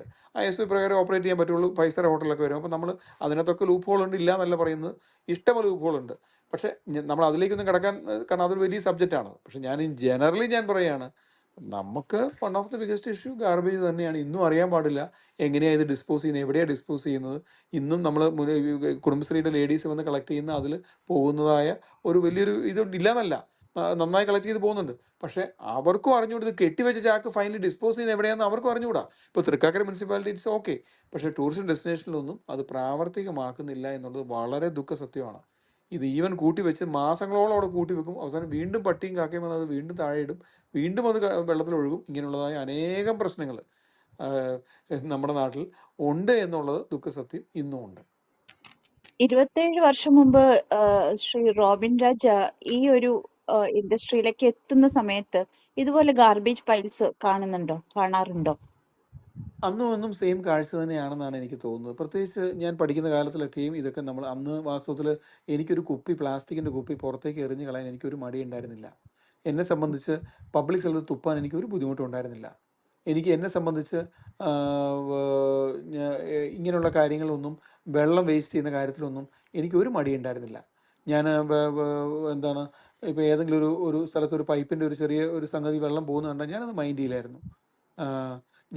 എനിക്ക് അങ്ങനെയുള്ള കാര്യത്തിൽ ഒരു അവയർനെസ്സും ഉണ്ടായിരുന്നില്ല, താല്പര്യം ഉണ്ടായിരുന്നില്ല. പക്ഷേ ഈ ടൂറിസം ഇൻഡസ്ട്രിയിൽ വന്ന് നമ്മൾ ഇതുപോലുള്ളതായ ഹൈ പ്രൊഫൈൽ ക്ലയൻറ്റിൻ്റെ കൂടെയോ അല്ലെങ്കിൽ ഫോറിനേഴ്സിൻ്റെ ഒരു നല്ല കൾച്ചറിൻ്റെ കൂടെ സമയക്ലിപ്തതയുള്ള ഒരു കൾച്ചറിലേക്ക് നമ്മൾ ഇൻറ്റിഗ്രേറ്റ് ആയപ്പോൾ വ്യക്തി ജീവിതത്തിൽ അങ്ങനെയുള്ള കാര്യങ്ങൾ എനിക്ക് വളരെ നിർബന്ധമുണ്ട്. ഞാൻ ഒരിക്കലും എൻ്റെ ഫാമിലിയിലാകട്ടെ എൻ്റെ ഓഫീസിലാകട്ടെ നമ്മൾ അതിൽ വളരെ നിർബന്ധമാണ്. നമ്മൾ സമയത്തിൻ്റെ ക്ലിപ്തതയുടെ കാര്യത്തിലും അതുപോലെ ഇതുപോലുള്ളതായ പ്ലാസ്റ്റിക്കിൻ്റെ വേസ്റ്റ്, ഇപ്പം നമ്മളൊരു വാട്ടർ ബോട്ടിൽ മേടിച്ചു, വഴിയിൽ നിന്ന് മേടിച്ചു, നമ്മളത് കുടിക്കും. ഇന്നും ഒരു നിർദാക്ഷിണ്യം ഇല്ലാതെ ആളുകൾ വലിച്ചെറിയുന്നത് ഇന്നും നമുക്ക് കാണാം. അവർ ഒഴിഞ്ഞു കഴിയുമ്പം അപ്പം അത് അങ്ങ് ഇടുകയാണ്. അങ്ങനെ ഒരു അവസ്ഥയിൽ നിന്നും ഞാൻ ഒരുപാട് മാറി. എനിക്കൊരിക്കലും ഇപ്പം അത് അങ്ങനെ ചെയ്യാൻ സാധിക്കില്ല.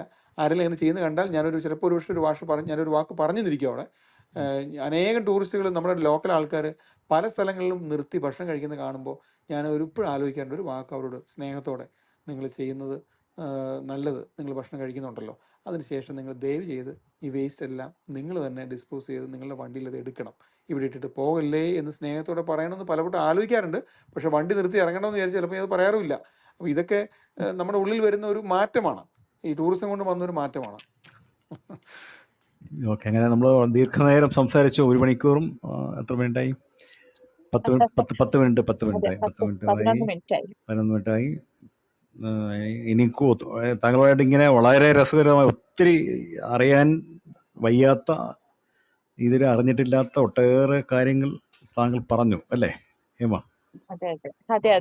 നമുക്ക് ഈ ഒരു മേഖല നമുക്ക് കൃത്യമായിട്ട് അറിയുന്നുണ്ടായിരുന്നില്ല. അവര് എങ്ങനെ ചിന്തിക്കുന്നു, എങ്ങനെയാണ് ഈ പുറത്തുനിന്നുള്ള വിദേശ രാജ്യത്തുനിന്ന് വരുന്നവര്, അത് കൃത്യമായിട്ട് പറഞ്ഞു തന്നു എന്നുള്ളതാണ്.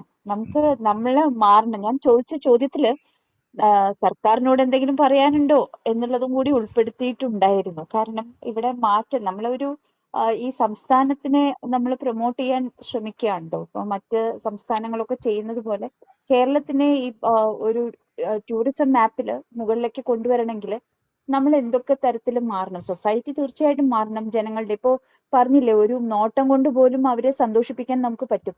പക്ഷെ നമ്മളുടെ പൊതുവായിട്ടുള്ള ഒരു രീതി, ഒരു ബസ്സിൽ നമ്മളുടെ അടുത്തൊരു വിദേശി ഒരു വനിതയോ ഒരു പുരുഷനോ വന്ന് ഇരുന്ന് കഴിഞ്ഞാൽ അവരുടെ മുഖത്തേക്ക് പോലും നോക്കാത്ത ഒരു രീതിയാണ് സാധാരണ ഉള്ളത്. പക്ഷെ നമുക്ക് അവരെ ഒരു ചിരി കൊണ്ട് പോലും നമുക്ക് അവരെ സ്വീകരിക്കാം. അത് നമ്മൾ പലപ്പോഴും ചെയ്യാറില്ല. അതുപോലെ തന്നെ സർക്കാർ സംവിധാനങ്ങളിൽ കുറച്ച് ചെറിയ മാറ്റങ്ങളൊക്കെ കൊണ്ടുവന്നാൽ ഒരുപക്ഷെ നമുക്ക് അവർക്ക് കൂടുതൽ സൗകര്യങ്ങൾ ഒരുക്കാൻ പറ്റും. അവരുടെ അന്വേഷണങ്ങൾക്ക് നമുക്ക് കൃത്യമായിട്ട് ഉത്തരം പറയാൻ പറ്റുകയാണെങ്കിൽ അവരെ കൂടുതൽ സ്ഥലങ്ങൾ കൊണ്ടുപോകാൻ പറ്റും. ഇങ്ങനെയൊക്കെയുള്ള മാറ്റങ്ങളും കൂടി ഞാൻ ചോദ്യത്തിൽ ഉൾപ്പെടുത്തിയിരുന്നു. അപ്പോൾ ഈ സർക്കാരിൻ്റെ ഭാഗത്തുനിന്ന് നമുക്ക് വാസ്തവത്തിൽ ഇന്നിപ്പോൾ നമുക്കൊരു ടൂറിസം സെക്രട്ടേറിയറ്റ് ഉണ്ട്, നമുക്കൊരു ടൂറിസം ഡയറക്ടർ തന്നെയുണ്ട്. നമുക്ക് അതിനോട് ഫോക്കസ് ചെയ്യുന്ന സർക്കാർ വളരെ കൃത്യമായി തന്നെ ഇത് ചെയ്യും. അതുകൊണ്ടാണോ ഞാൻ നേരത്തെ പറഞ്ഞ റെസ്പോൺസിബിൾ ടൂറിസം മിഷൻ എന്ന് പറയുന്ന കാര്യങ്ങളെല്ലാം നമുക്ക് ചെയ്തിട്ടുണ്ട്. പക്ഷേ നമ്മുടെ ഒരു സൊസൈറ്റി എന്ന് പറയുന്നത് വളരെ എഡ്യൂക്കേറ്റഡ് ആണ്. ഇപ്പോൾ ഫോർ എക്സാമ്പിൾ സർക്കാരിൻ്റെ ലിക്കർ പോളിസി തന്നെ തീർച്ചയായിട്ടും എല്ലാ 1-ാം തീയതിയും ലിക്കർ ഇവിടെ ബെവറേജസിൻ്റെ ഷോപ്പ് ക്ലോസ്ഡ് ആണ്. ഫോറിനേഴ്സ് പലപ്പോഴും അവരൊരു വൈനോ അല്ലെങ്കിൽ ബിയറോ കഴിക്കുന്ന ശീലമുണ്ട്. 1-ാം തീയതി ആകുമ്പോഴത്തേക്ക് അതില്ല. അതിൻ്റെ ലോജിക്ക് എന്താണ്? 1-ാം തീയതി നമ്മൾ ശമ്പളം കിട്ടി നമ്മളെ ആൾക്കാരെ കുടിച്ച് തീർക്കുമെന്നോ? അതാർക്കും അറിയാൻ പാടില്ല. പക്ഷേ സർക്കാരിൻ്റെ ഒരു പോളിസി ഉണ്ട്, 1-ാം തീയതി ലിക്കറില്ല. അപ്പം നമ്മൾ ഇങ്ങനെയുള്ളതായ ഒരുപാട് ടൂറിസമായിട്ട് വിദൂരമായി നിൽക്കുന്ന പല പോളിസികളും ഉണ്ട് എന്നുള്ള ഒരു സത്യം നിലനിൽക്കുന്നു. സർക്കാർ അത് നമ്മൾ എഡ്യൂക്കേറ്റഡ് ആയിട്ട് ഒരു വലിയ സൊസൈറ്റി ആയതുകൊണ്ട് നമുക്ക് തീർച്ചയായിട്ടും അതിന് ഒരുപാട് എതിർപ്പുകൾ വരും, സർക്കാർ ആ രീതിയിലേക്ക് നീങ്ങിക്കഴിഞ്ഞാൽ. ഇതെല്ലാം ഉണ്ട്. അത് നമ്മളൊരിക്കലും സർക്കാരിനെ കുറ്റം പറയാൻ നമുക്ക് സാധിക്കില്ല. പക്ഷേ നമുക്ക് ഉള്ളതായ പ്രധാനപ്പെട്ട സർക്കാരിൻ്റെ ഭാഗത്ത് നിന്ന് വരേണ്ടതായ 3 കാര്യങ്ങളെന്ന് പറയുന്നത്, 1 ഗാർബേജ് തന്നെയാണ്. 2 വാസ്തവത്തിൽ ഈ പറയുന്ന പണ്ട് ഉണ്ടായിരുന്ന ഒരു പ്രധാനപ്പെട്ട പ്രശ്നം എന്ന് പറഞ്ഞാൽ നമുക്ക് ഹർത്താലായിരുന്നു. എല്ലാ മാസവും ഒരു ഹർത്താൽ ട്രഡീഷണലായിട്ട് നടക്കും. അപ്പോൾ അത് വാസ്തവത്തിൽ ഇപ്പോൾ ട്രേഡ് യൂണിയൻസ് ചെയ്യുന്ന അല്ലെങ്കിൽ പല കാര്യങ്ങൾ ചെയ്യുന്നതായ കാര്യം നമുക്ക് അവരെ തെറ്റ് പറയാൻ സാധിക്കില്ല. പക്ഷേ ഇത് എൻ്റയർ അങ്ങ് ബ്ലോക്കായി കിടക്കുന്നത് കേരളം മാത്രമേ ഉണ്ടാവുള്ളൂ, വേറെ എങ്ങും അത് ഉണ്ടാവില്ല. ഇന്നും അത് നിരന്തരം തുടരുന്നു എന്നുള്ളത് സത്യമാണ്. ഇപ്പോൾ ഈ ഫെബ്രുവരിയിൽ ഒരു വലിയ ട്രേഡ് യൂണിയൻ സ്ട്രൈക്ക് വരുന്നുണ്ട്. ഒരു എങ്ങനെയൊക്കെ അഫക്റ്റ് ചെയ്യുമെന്ന് ഈ മാസം വരുന്നുണ്ട്. നമുക്ക് എങ്ങനെയാണെന്ന് അറിയില്ല. അപ്പോൾ അതിനെല്ലാം വിദേശികൾ എല്ലാവരും അടച്ചുപൂട്ടി വീട്ടിലിരിക്കണം എന്നുള്ള അവസ്ഥ ഇന്നും അത് ചെയ്യുന്നത് വളരെ ദുഃഖകരമായ കാര്യമാണ്. പക്ഷേ അതൊന്നും നമുക്ക് ഈ ഒരു ചെറിയൊരു ഡിസ്കഷനിലൂടെ ഒന്നും മാറ്റാൻ പറ്റുന്ന കാര്യമല്ലല്ലോ. പക്ഷേ അതിൻ്റെതായിട്ടുള്ള ന്യായങ്ങളുണ്ട്. ഇപ്പോൾ നമ്മൾ വാസ്തവത്തിൽ തീർച്ചയായിട്ടും അവരുടെ അവകാശങ്ങൾ നേടിയെടുക്കാനായിട്ട് വിദേശ രാജ്യങ്ങൾ ഇതിനേക്കാൾ വേഴ്സായിട്ടുള്ള സ്ട്രൈക്ക് നടക്കാറുണ്ട്. നമ്മുടെ നാട്ടിൽ എന്നുള്ള സ്ട്രൈക്ക് പോലെയൊന്നുമല്ല, വേറെ വളരെ ഭയാനകമായ സ്ട്രൈക്കുകൾ നടക്കാറുണ്ട്. അതൊക്കെ ആയിട്ട് കമ്പയർ ചെയ്യുമ്പോൾ നമ്മുടെ ഇവിടെ ഒന്നുമില്ല. പക്ഷേ അത് ഒരു കാര്യം. മൂന്നാമത്തെ കാര്യം, പോളിസി ഫ്രെയിം ചെയ്യുമ്പോൾ എന്ന് പറയുന്നത് അതിന് വേറൊരു പോളിസി, ടൂറിസം എന്ന് പറയുന്നത് അത് ഞാൻ ഈ നേരത്തെ പറഞ്ഞത് ലിക്കർ മാത്രമല്ല, പല രീതിയിലുള്ളതായ പോളിസി ഫ്രെയിം ചെയ്യുമ്പോൾ അത് കുറച്ചും കൂടി ടൂറിസം ഫ്രണ്ട്ലി ആയിട്ട് ചെയ്യണം എന്ന് മാത്രമാണ്. പക്ഷേ ഇപ്പോൾ വേറെ ഏത് സംസ്ഥാനത്തെക്കാളിലും കേരള ടൂറിസമാണ് ഏറ്റവും നന്നായി നിൽക്കുന്നതെന്ന് ഒരു സംശയമില്ല. കാരണം നമുക്ക് വാസ്തവത്തിൽ വളരെ ചെറിയൊരു സംസ്ഥാനമാണ്. നമ്മുടെ റവന്യൂ എന്ന് പറഞ്ഞാൽ എന്താണ്, നമുക്ക് എന്താണ് ഇൻഡസ്ട്രി ഉള്ളത്? പണ്ട് ഒരു കേരള ടൂറിസത്തിലെ ഒരു വിദഗ്ധനായ ഒരാൾ പറഞ്ഞുകൊണ്ട്, റെഡ് മെയ്ഡ് കേരള ഗ്രീൻ എന്ന് പറഞ്ഞാൽ കമ്മ്യൂണിസം മെയ്ഡ് കേരള ഗ്രീൻ. കാരണം നിങ്ങൾക്കൊരു ഇൻഡസ്ട്രി വന്നു കഴിഞ്ഞാൽ ഇൻകുലാം സിന്ദാബാദ് എന്ന് പറയുമ്പോഴത്തേക്കും നമുക്കത്, അപ്പോൾ നമ്മളൊരിക്കലും, അവരും വാസ്തവത്തിൽ അതിനകത്ത് വളരെ നന്നായിട്ട് കോൺട്രിബ്യൂഷൻ ചെയ്തു. ഇന്ന് ഞാൻ അഭിമാനിക്കുന്നു, എൻ്റെ കേരളത്തിൽ ഇന്ന് വളരെ സന്തോഷകരമായ വിദേശികൾക്ക് പോകാൻ എല്ലാ കാര്യങ്ങളും ഉള്ളതിനുള്ള ഒരു കാരണം ഇതാണ്. അല്ലെങ്കിൽ നമ്മൾ വേറൊരു പൂനെ ആയി പോയേനെ. കാരണം അത്രമാത്രം ഇൻഡസ്ട്രിയലിസ്റ്റ് വന്നേനെ. നമുക്കെന്താ ഇല്ലാത്തത്? വെള്ളമുണ്ട്, എക്സലന്റ് പീപ്പിൾ ഉണ്ട്, നമുക്ക് എല്ലാം ഉണ്ട്. അപ്പോൾ ഈ ഒരു കാര്യം ഭാഗ്യവശാൽ കേരളത്തിൽ, ഞാൻ ഭാഗ്യവശാലിനെ പറയുള്ളൂ, വേറെ വസ്തുവിടെ അതെങ്ങനെയാണെന്ന് എനിക്കറിയാൻ പാടില്ല, നമുക്ക് ഭാഗ്യവശാൽ ടൂറിസം ഇന്ന് ഫ്ലറിഷ് ചെയ്യാൻ ഒരു കാരണം അതാണ്. അപ്പോൾ എല്ലാത്തിനും അതിൻ്റെ ദോഷവശങ്ങളും നല്ല വശങ്ങളും ഉണ്ട്. ഫ്യൂച്ചറിലേക്ക് നമ്മൾ നോക്കുമ്പോൾ നമ്മൾ വളരെ പ്രതീക്ഷയോടെ തന്നെയാണ് ഈ ടൂറിസത്തെ കാണുന്നത്. ഇപ്പോൾ നമ്മൾ ഫേസ് ചെയ്യുന്ന വേറൊരു വലിയ വിഷയം ക്ലൈമറ്റ് തന്നെയാണ്. കാരണം നമ്മുടെ ഈ പറയുന്ന വളരെ ഡ്രാസ്റ്റിക് ചേഞ്ചസ് നമ്മൾ വിസിബിൾ ആണ്. അതൊരു പക്ഷേ ഇപ്പോൾ അൺഎക്സ്പെക്റ്റഡ് ആയിട്ടുള്ള റെയിൻ ആയിരിക്കാം, വളരെ ഭയാനകമായ രീതിയിലുള്ളതായ വെള്ളത്തിൻ്റെ കയറ്റമായിരിക്കാം. ഓരോ വർഷങ്ങൾ കഴിയും തോറും റൈസ് ഇൻ വാട്ടർ ലെവൽ എന്ന് പറയുന്നൊരു ഇഷ്യൂ കേരളത്തിൻ്റെ കോസ്റ്റൽ ഏരിയ ഭയങ്കരമായിട്ട് അഭിമുഖീകരിക്കുന്നു. പണ്ട് താമസയോഗ്യമായ പല വീടുകളിൽ താമസയോഗ്യം അല്ല, കാരണം ഓരോ വർഷവും വെള്ളം മേളിലേക്ക് കയറിക്കൊണ്ടിരിക്കുന്നു. ഇങ്ങനെയുള്ളതായ വളരെ ഡ്രാസ്റ്റിക് ക്ലൈമറ്റിൻ്റെ ചേഞ്ചസ് അങ്ങോളം കാണുന്നു. നമ്മൾ ഒരു മഴക്കാലം എന്ന് പറയുന്നത് June, July, August, September, October ആണെന്ന് നമുക്കറിയാം. പക്ഷേ അത് സെക്കൻഡ് ഫേസ് ഓഫ് മൺസൂൺ എന്ന് പറയുന്ന ആ സംഗതി സാധാരണ ഒരു ഇടിമഴയോടുകൂടി ഉച്ച കഴിഞ്ഞ് കാണുന്ന കാഴ്ചയാണല്ലോ. പക്ഷേ ഇന്ന് ഇടിമിന്നലേറ്റ് മരിക്കുന്ന അനേകം റിപ്പോർട്ടുകൾ ഒരു തുലാവർഷത്തിൽ നമ്മൾ വായിക്കുന്നുണ്ട്. അതുപോലെയുള്ളതായ ഭയാനകമായ ഒരു ചേഞ്ചിലേക്ക് വന്നിരിക്കുന്നു. അപ്പോൾ ഇത് ഇന്ന് അതുകൊണ്ട് ഇന്ന് എന്ത് സംഭവിക്കുന്നു? ക്രൈസിസ് മാനേജ്മെന്റ് എന്ന് പറയുന്ന ഒരു വലിയൊരു അവസ്ഥയിലേക്ക് ഞങ്ങളെപ്പോലത്തെ കമ്പനി മാറുന്നു. കാരണം ക്രൈസിസ് മാനുവൽ തന്നെ നമുക്കുണ്ട്. അത്രമാത്രം അതിനെ എങ്ങനെ നേരിടാം. ഒരു ഇഷ്യൂ വന്നു, ഇവിടുന്ന് മൂന്നാറേക്ക് പോകുന്ന ഒരു ഗസ്റ്റ്, ആ സമയത്താണ് മനസ്സിലാകുന്നത് പകുതി വെച്ച് മല ഇടിഞ്ഞു, അല്ലെങ്കിൽ there is A serious crisis, അങ്ങനെ വന്നു, എന്ത് ചെയ്യും? ഇങ്ങനെയുള്ളതായ ന്യൂസുകൾ കേരളത്തിൽ അങ്ങോളം ഇങ്ങോളം ഉണ്ട്. ഇപ്പോൾ ഇത് വിമാന സർവീസും തടസ്സപ്പെടുന്നുണ്ടല്ലോ.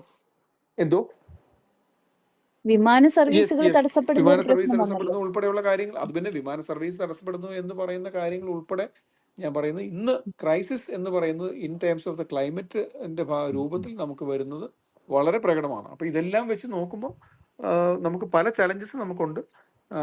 പക്ഷെ ഞാൻ പറഞ്ഞ പോലെ ഒരു ബ്രൈറ്റ് ഫ്യൂച്ചർ തീർച്ചയായിട്ടും കാണുന്നു. മാറുന്ന ട്രെൻഡ് അനുസരിച്ച് കേരളം എന്ന് പറയുന്ന ഒരു സ്ഥലത്ത് ടൂറിസം ഇപ്പോഴും വളരെ ബ്രൈറ്റ് ആണ്. അതുകൊണ്ട് തന്നെ ധാരാളം ഇൻവെസ്റ്റ്മെൻറ്റ് വരുന്നു. ഗവൺമെൻറ് അതിന് പോളിസി കൃത്യമായിട്ട് ഫ്രെയിം ചെയ്യണം. കുമരകം എന്ന് പറയുന്ന ബ്യൂട്ടിഫുൾ ആയിട്ടുള്ള വില്ലേജ് ഒരു സമയത്ത് ബ്യൂട്ടിഫുൾ വില്ലേജാണ്. നിങ്ങൾക്ക് എന്ത് കാണാം? നല്ല പാടശേഖരങ്ങൾ കാണാം, നല്ല ആമ്പൽപ്പൂ ഉള്ള നല്ല നല്ല തടാകങ്ങൾ കാണാം. അതേ കുമരകത്ത് ടൂറിസം എന്ന പേരിൽ പുതിയ പുതിയ ഹോട്ടലുകൾ അനിയന്ത്രിതമായി അനുവദിക്കുമ്പോൾ നാളെ നിങ്ങൾ എന്താ കാണാൻ പോകുന്നത്? തടാകത്തിന് പകരം എന്താ കാണാൻ പോകുന്നു? നിങ്ങൾ ഹോട്ടൽ ബിൽഡിങ് കാണും, ഇല്ലേ? ഇനി ബിൽഡ് ചെയ്യുന്ന ആൾ അദ്ദേഹം ചിന്തിക്കുകയാണ് എൻ്റെ ഹോട്ടൽ ഏറ്റവും മോഡേൺ ആയിരിക്കണം എന്ന് ചിന്തിച്ചാൽ നിങ്ങൾ എന്ത് കാണും? നിങ്ങൾ പുതിയ അതിഭയങ്കരമായിട്ടുള്ള മോഡേൺ സ്ട്രക്ചർ കാണും. ഈ ടിപ്പിക്കൽ എക്സാമ്പിൾ, 10 വർഷം മുമ്പ് വെച്ചൂർ കവല എന്ന് പറയുന്ന കവല ഒരു മനോഹരമായ കവലയായിരുന്നു.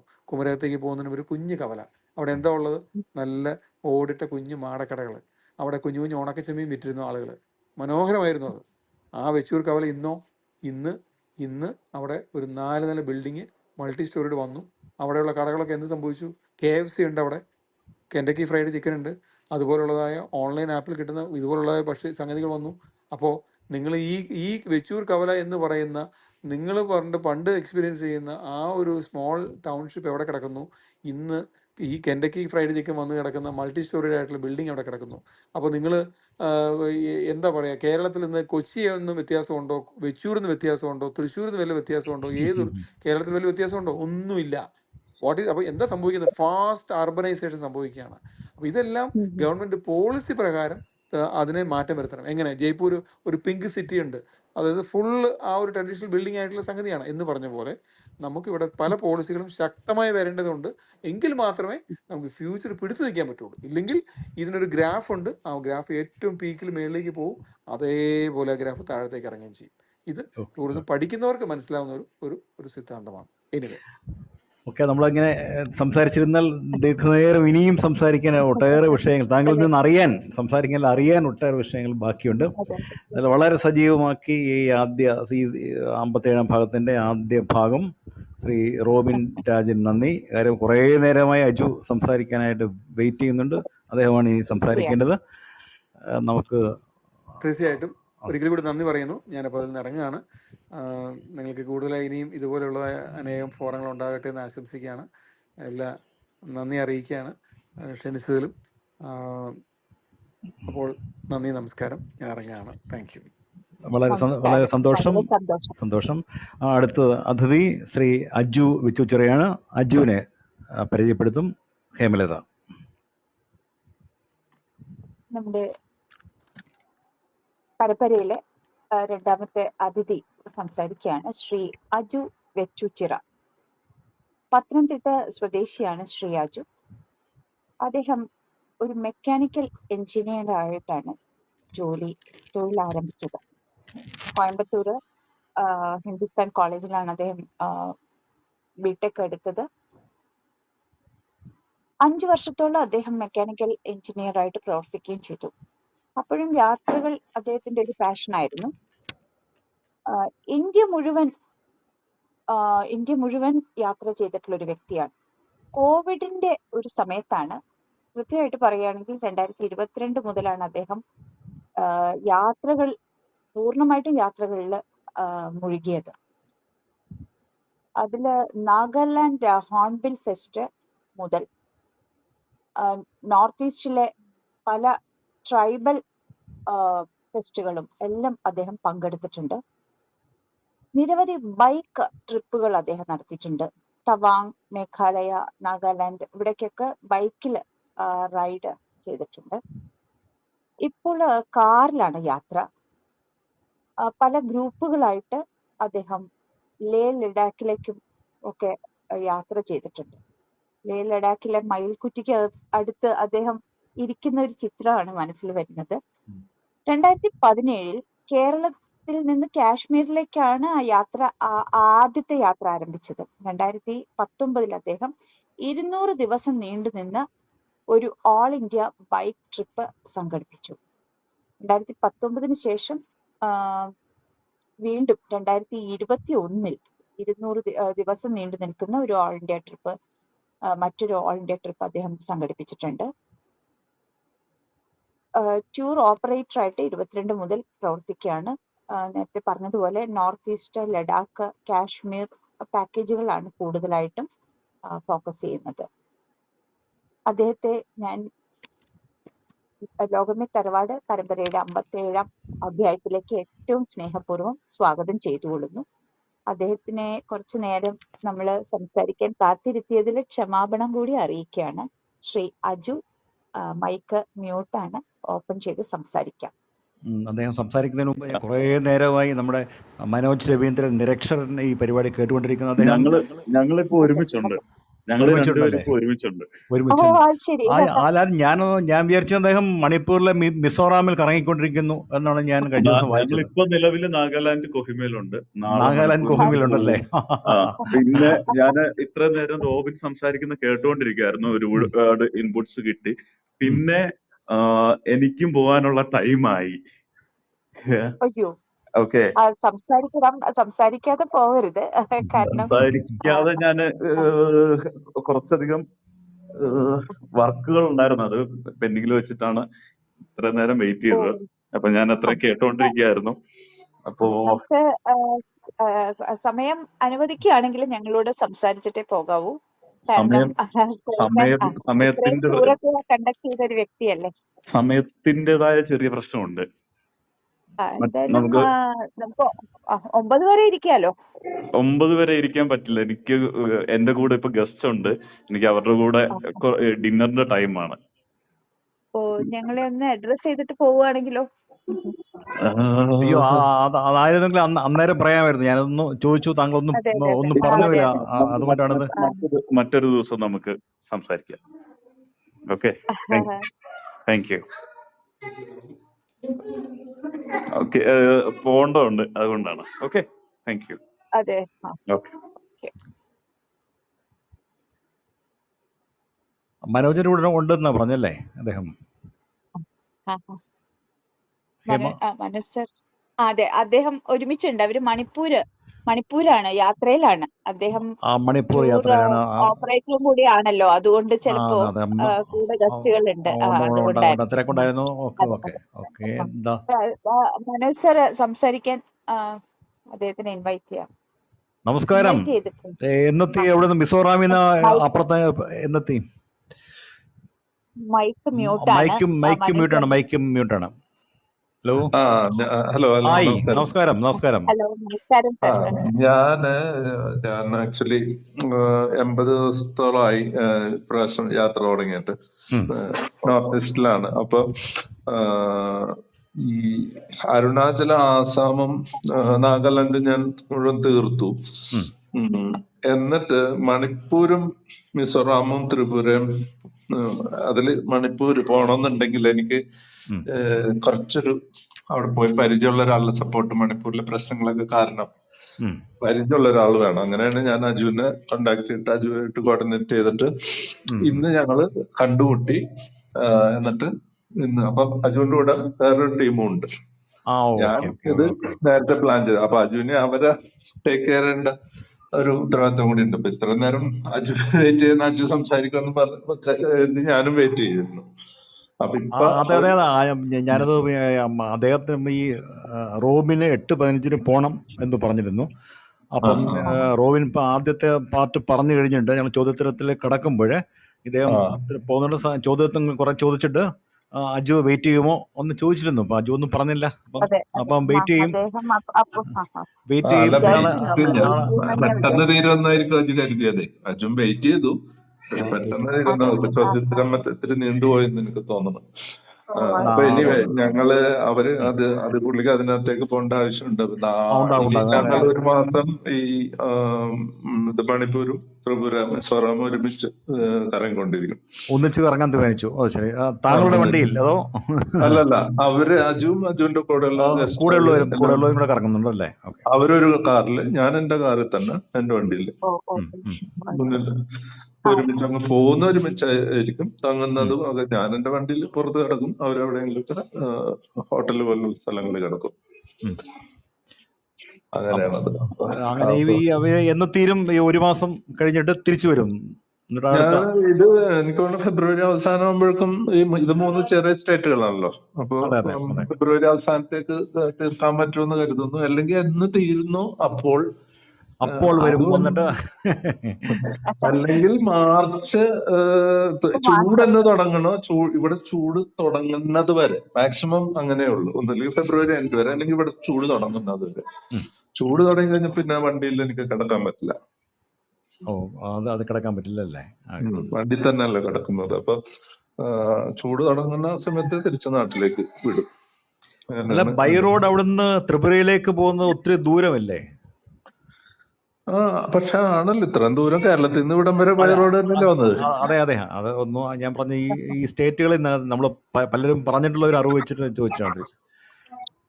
അല്ലല്ല, ഇതിപ്പോ ഞാൻ ഗുവാഹട്ടിയിൽ വന്നിട്ട് വേണം ഇങ്ങോട്ട് പോകണമെങ്കിൽ. ഗുവാഹട്ടിയാണ് ഒരു മെയിൻ ഹബ്ബ്. ഗുവാഹട്ടിയിൽ വന്നിട്ട് അരുണാചൽ കറങ്ങി, ആദ്യം നാഗാലാൻഡ് തീർത്തു, പിന്നെ അരുണാചൽ തീർത്തു. അതിന്റെ ഇടയിൽ പലപ്പോഴും ആസാം കയറി ഇറങ്ങുകയും ചെയ്യുന്നുണ്ട്. അങ്ങനെ ആസാം തീർത്തു.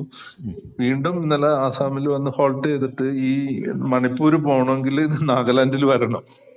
ഇത് 7 സ്റ്റേറ്റും ഇങ്ങനെ ചെറിയ കുഴഞ്ഞു നടക്കുന്ന സാധനമാണ്. അപ്പൊ വീണ്ടും എനിക്കിന്ന് നാഗാലാൻഡിൽ വരേണ്ട വന്നു കൊഹീമയില്. എന്നിട്ട് അവിടെ നിന്ന് മണിപ്പൂർ പോകുന്നു. മണിപ്പൂരിന് തൊട്ടടുത്തല്ലേ ത്രിപുര. അപ്പൊ പിന്നെ ഉം. ത്രിപുര ആയാലും മിസോറാം ആയാലും അടുത്തടുത്താണ്. അപ്പൊ അത് കറങ്ങിയിട്ട് വീണ്ടും മേഘാലയം കറങ്ങി വീണ്ടും ഇവിടെ വരും, ഗുവാഹട്ടിയില്. ആസാമിൽ. അത് ഗുവാഹട്ടിന്ന് നമുക്ക് തിരിഞ്ഞ് സിലിഗുരി വഴി വെസ്റ്റ് ബംഗാളില് വന്ന് നാട്ടിലേക്ക് ഒഡീഷ വഴി മടങ്ങും. ഓക്കെ. അങ്ങനെയാണ് പരിപാടി. അപ്പൊ നടക്കട്ടെ കാര്യങ്ങൾ. അങ്ങനെ എത്ര ദിവസം കൊണ്ട് സാർ അവിടെ എത്തിയത്? എത്ര ദിവസം കൊണ്ടാണ് ഞാൻ ഈ പതുക്കെ വരുന്നതുകൊണ്ട് ഗുവാഹട്ടി ഞാനൊരു 8 ദിവസം കൊണ്ട് ഞാൻ ഇങ്ങോട്ട് എത്തി. ഗുവാഹട്ടിയിലൊക്കെ ഗുവാഹട്ടി ഇനി വരെ ഞാൻ അത്രയും പിന്നെ തന്നെ തിരിച്ചു വേണം. തിരിച്ചു വരാനും അതേപോലെ ഒരു 8 ദിവസം.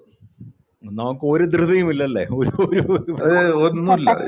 ഒരു ധൃതിയില്ല. അല്ല, ഇല്ലത്തുനിന്ന് വിട്ടിട്ട് ഇപ്പൊ 2 മാസം ആവാറായല്ലോ.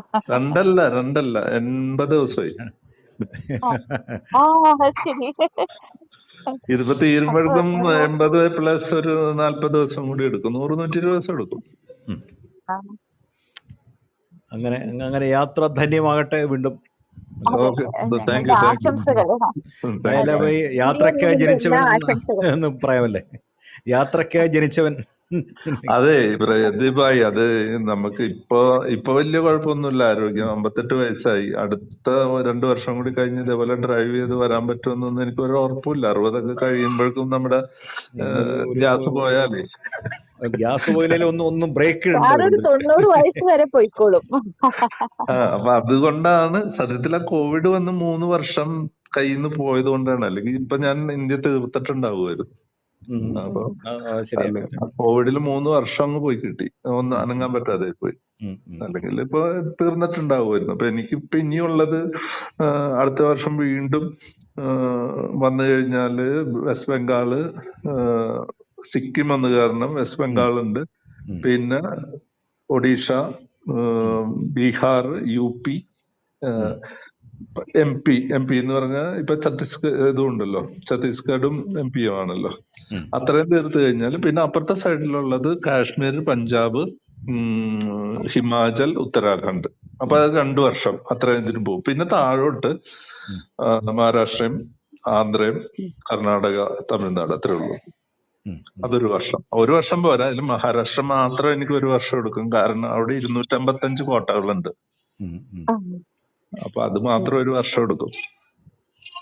സാറിന്റെ യാത്രകളെല്ലാം മാപ്പിൽ അടയാളപ്പെടുത്തുന്നുണ്ടോ? അതായത് അതിനൊരു റൂട്ട് മാപ്പ് ഉണ്ടോ യാത്രകൾക്ക്? അതായത് ആദ്യം യാത്ര ചെയ്ത വർഷം തൊട്ട് പോയ സ്ഥലം ഉണ്ടല്ലേ? അതെല്ലാ ദിവസവും ഞാൻ പോകുന്ന ദിവസങ്ങളെല്ലാം FBയിൽ അന്നന്ന് എഴുതിയിടുന്നുണ്ട്. വേറെ എന്റെ ഡയറിയിലുണ്ട്. അപ്പൊ അത് കറക്റ്റ് ഒരു ഡേറ്റ് എടുത്തു കഴിഞ്ഞാല് അവിടെ എന്തായിരുന്നു എന്നുള്ള, എവിടെ എത്തിയിരുന്നു എന്നുള്ള കൃത്യം എനിക്ക് ഡേറ്റ് നോക്കിയാൽ ഡയറിയിൽ നിന്നും കിട്ടും. FBയിലും അല്ല എന്റെ സൈറ്റിൽ നോക്കിയാൽ അവിടെ ഞാൻ ഡെയിലി അപ്ഡേറ്റ് ചെയ്യുന്നുണ്ട്. ഹേമലത നോക്കുക, അതിലുണ്ട് മുഴുവൻ ചരിത്രമുണ്ട്. ഈ മഹാരാഷ്ട്രയിലെ കോട്ടകൾ പറഞ്ഞപ്പോ എനിക്ക് ഓർമ്മ വന്നു, ഞാൻ അതിൽ കേറിയിട്ടുണ്ട്. ഞാൻ 12 മണിയാകുമ്പോഴേക്കും ഞാൻ 12 മണിക്ക് മുമ്പ് ഇന്നത്തെ ഫോട്ടോയും ഇന്നത്തെ പടം ഇന്നത്തെ കഥയും എഴുതിയിടും. അത് വെറുതെ ഒരു ലോകാണ്, വലിയ സഞ്ചാര സാഹിത്യമൊന്നുമില്ല, അല്ലെ സാഹിത്യമൊന്നുമില്ല. ഇന്ന് എന്തൊക്കെ സംഭവിച്ചു എന്നുള്ള വളരെ മിനിമം സംഭവമാണ്. അതും എന്റെ ഡയറിയും രണ്ടും കൂടി എടുത്തു വെച്ച് കഴിഞ്ഞാൽ പിന്നെ സ്ഥലകാല വർണ്ണനയൊക്കെ കൂടി ആയിക്കഴിഞ്ഞാല് ഒരു പുസ്തകമോ യാത്രാ വിവരണം പ്രോപ്പർ സാധനം എഴുതാനുള്ള സംഭവം എനിക്ക് എപ്പോ വേണമെങ്കിലും ചെയ്യാൻ പറ്റും. നമ്മൾ ആ പുസ്തകത്തിന്റെ ബാക്കി എഴുതണം അല്ലേ? എത്ര വർഷമായി യാത്ര തുടങ്ങിയിട്ട്? ഇപ്പൊ FB വരുന്നതിന് മുമ്പ് യാത്ര തുടങ്ങി കാണില്ലേ? പിന്നെ ഇതൊക്കെ കോളേജ് കാലത്ത് തുടങ്ങിയതല്ലേ. 19 വയസ്സിൽ തുടങ്ങിയതല്ലേ. 18 വയസ്സിൽ ഞങ്ങള് ഓൾ ഇന്ത്യ ടൂർ കോളേജിൽ നിന്ന് നടത്തിയിട്ടുണ്ട്. അതെ, അദ്ദേഹം പരമ്പരയിൽ പറഞ്ഞിരുന്നല്ലോ അതെല്ലാം. പറഞ്ഞിട്ടുണ്ട്. അങ്ങനെ തുടങ്ങിയ സാധനമാണ്. പിന്നെ ഇത് ഈ വൈറസ് അറ്റാക്ക് ആണ്. ഇത് കയറി കഴിഞ്ഞാൽ പിന്നെ നമുക്ക് ചികിത്സയില്ല, ചികിത്സയില്ല, ട്രീറ്റ്മെന്റ് ഇല്ല. അതിങ്ങനെ ബാധിച്ചു കഴിഞ്ഞാൽ ട്രീറ്റ്മെന്റ് ഇല്ല. എനിക്കൊക്കെ ഇമ്മ്യൂണിറ്റി ഉണ്ട് സാർ വൈറസിനോട്, അതുകൊണ്ട് കുഴപ്പമില്ല. അല്ല, നിങ്ങൾ ആ വൈറസ് അറ്റാക്ക് ചെയ്തിട്ടില്ല, അതാ പ്രശ്നം. അതാണ്. ഓക്കെ. അപ്പം കാണാം. ഇന്നത്തെ യാത്ര നാളെ വായിക്കാം അല്ലേ? ഇനിയും താങ്കൾ ഇന്ന് എഴുതും. 12 മണി വരെ നമുക്ക് വെയിറ്റ് ചെയ്യാം. അതുകൊണ്ട് നാളെ വായിക്കാം നിങ്ങൾക്ക്, അത്രേ ഉള്ളൂ. നാളെ വായിക്കാം. അപ്പോൾ ശരി, സന്തോഷം. Thank you, okay okay okay okay thank you. എല്ലാ ആശംസകളും sir. Okay, thank you. Okay. അപ്പോൾ മറ്റ് ചില തിരക്കുകൾ കാരണം അജു വിച്ചുച്ചിറയ്ക്ക് ഈ പരിപാടിയിൽ തുടർന്ന് സംസാരിക്കാൻ പറ്റിയില്ല. നമ്മൾ ഈ പരമ്പരയുടെ ഈ അധ്യായം ലോകമേ തറവാട് പരമ്പരയുടെ 57-ാം അധ്യായം നമ്മളിവിടെ അവസാനിപ്പിക്കുകയാണ്. എല്ലാവർക്കും നന്ദി, നമസ്കാരം. എല്ലാവർക്കും നന്ദി, നമസ്കാരം, ശുഭരാത്രി.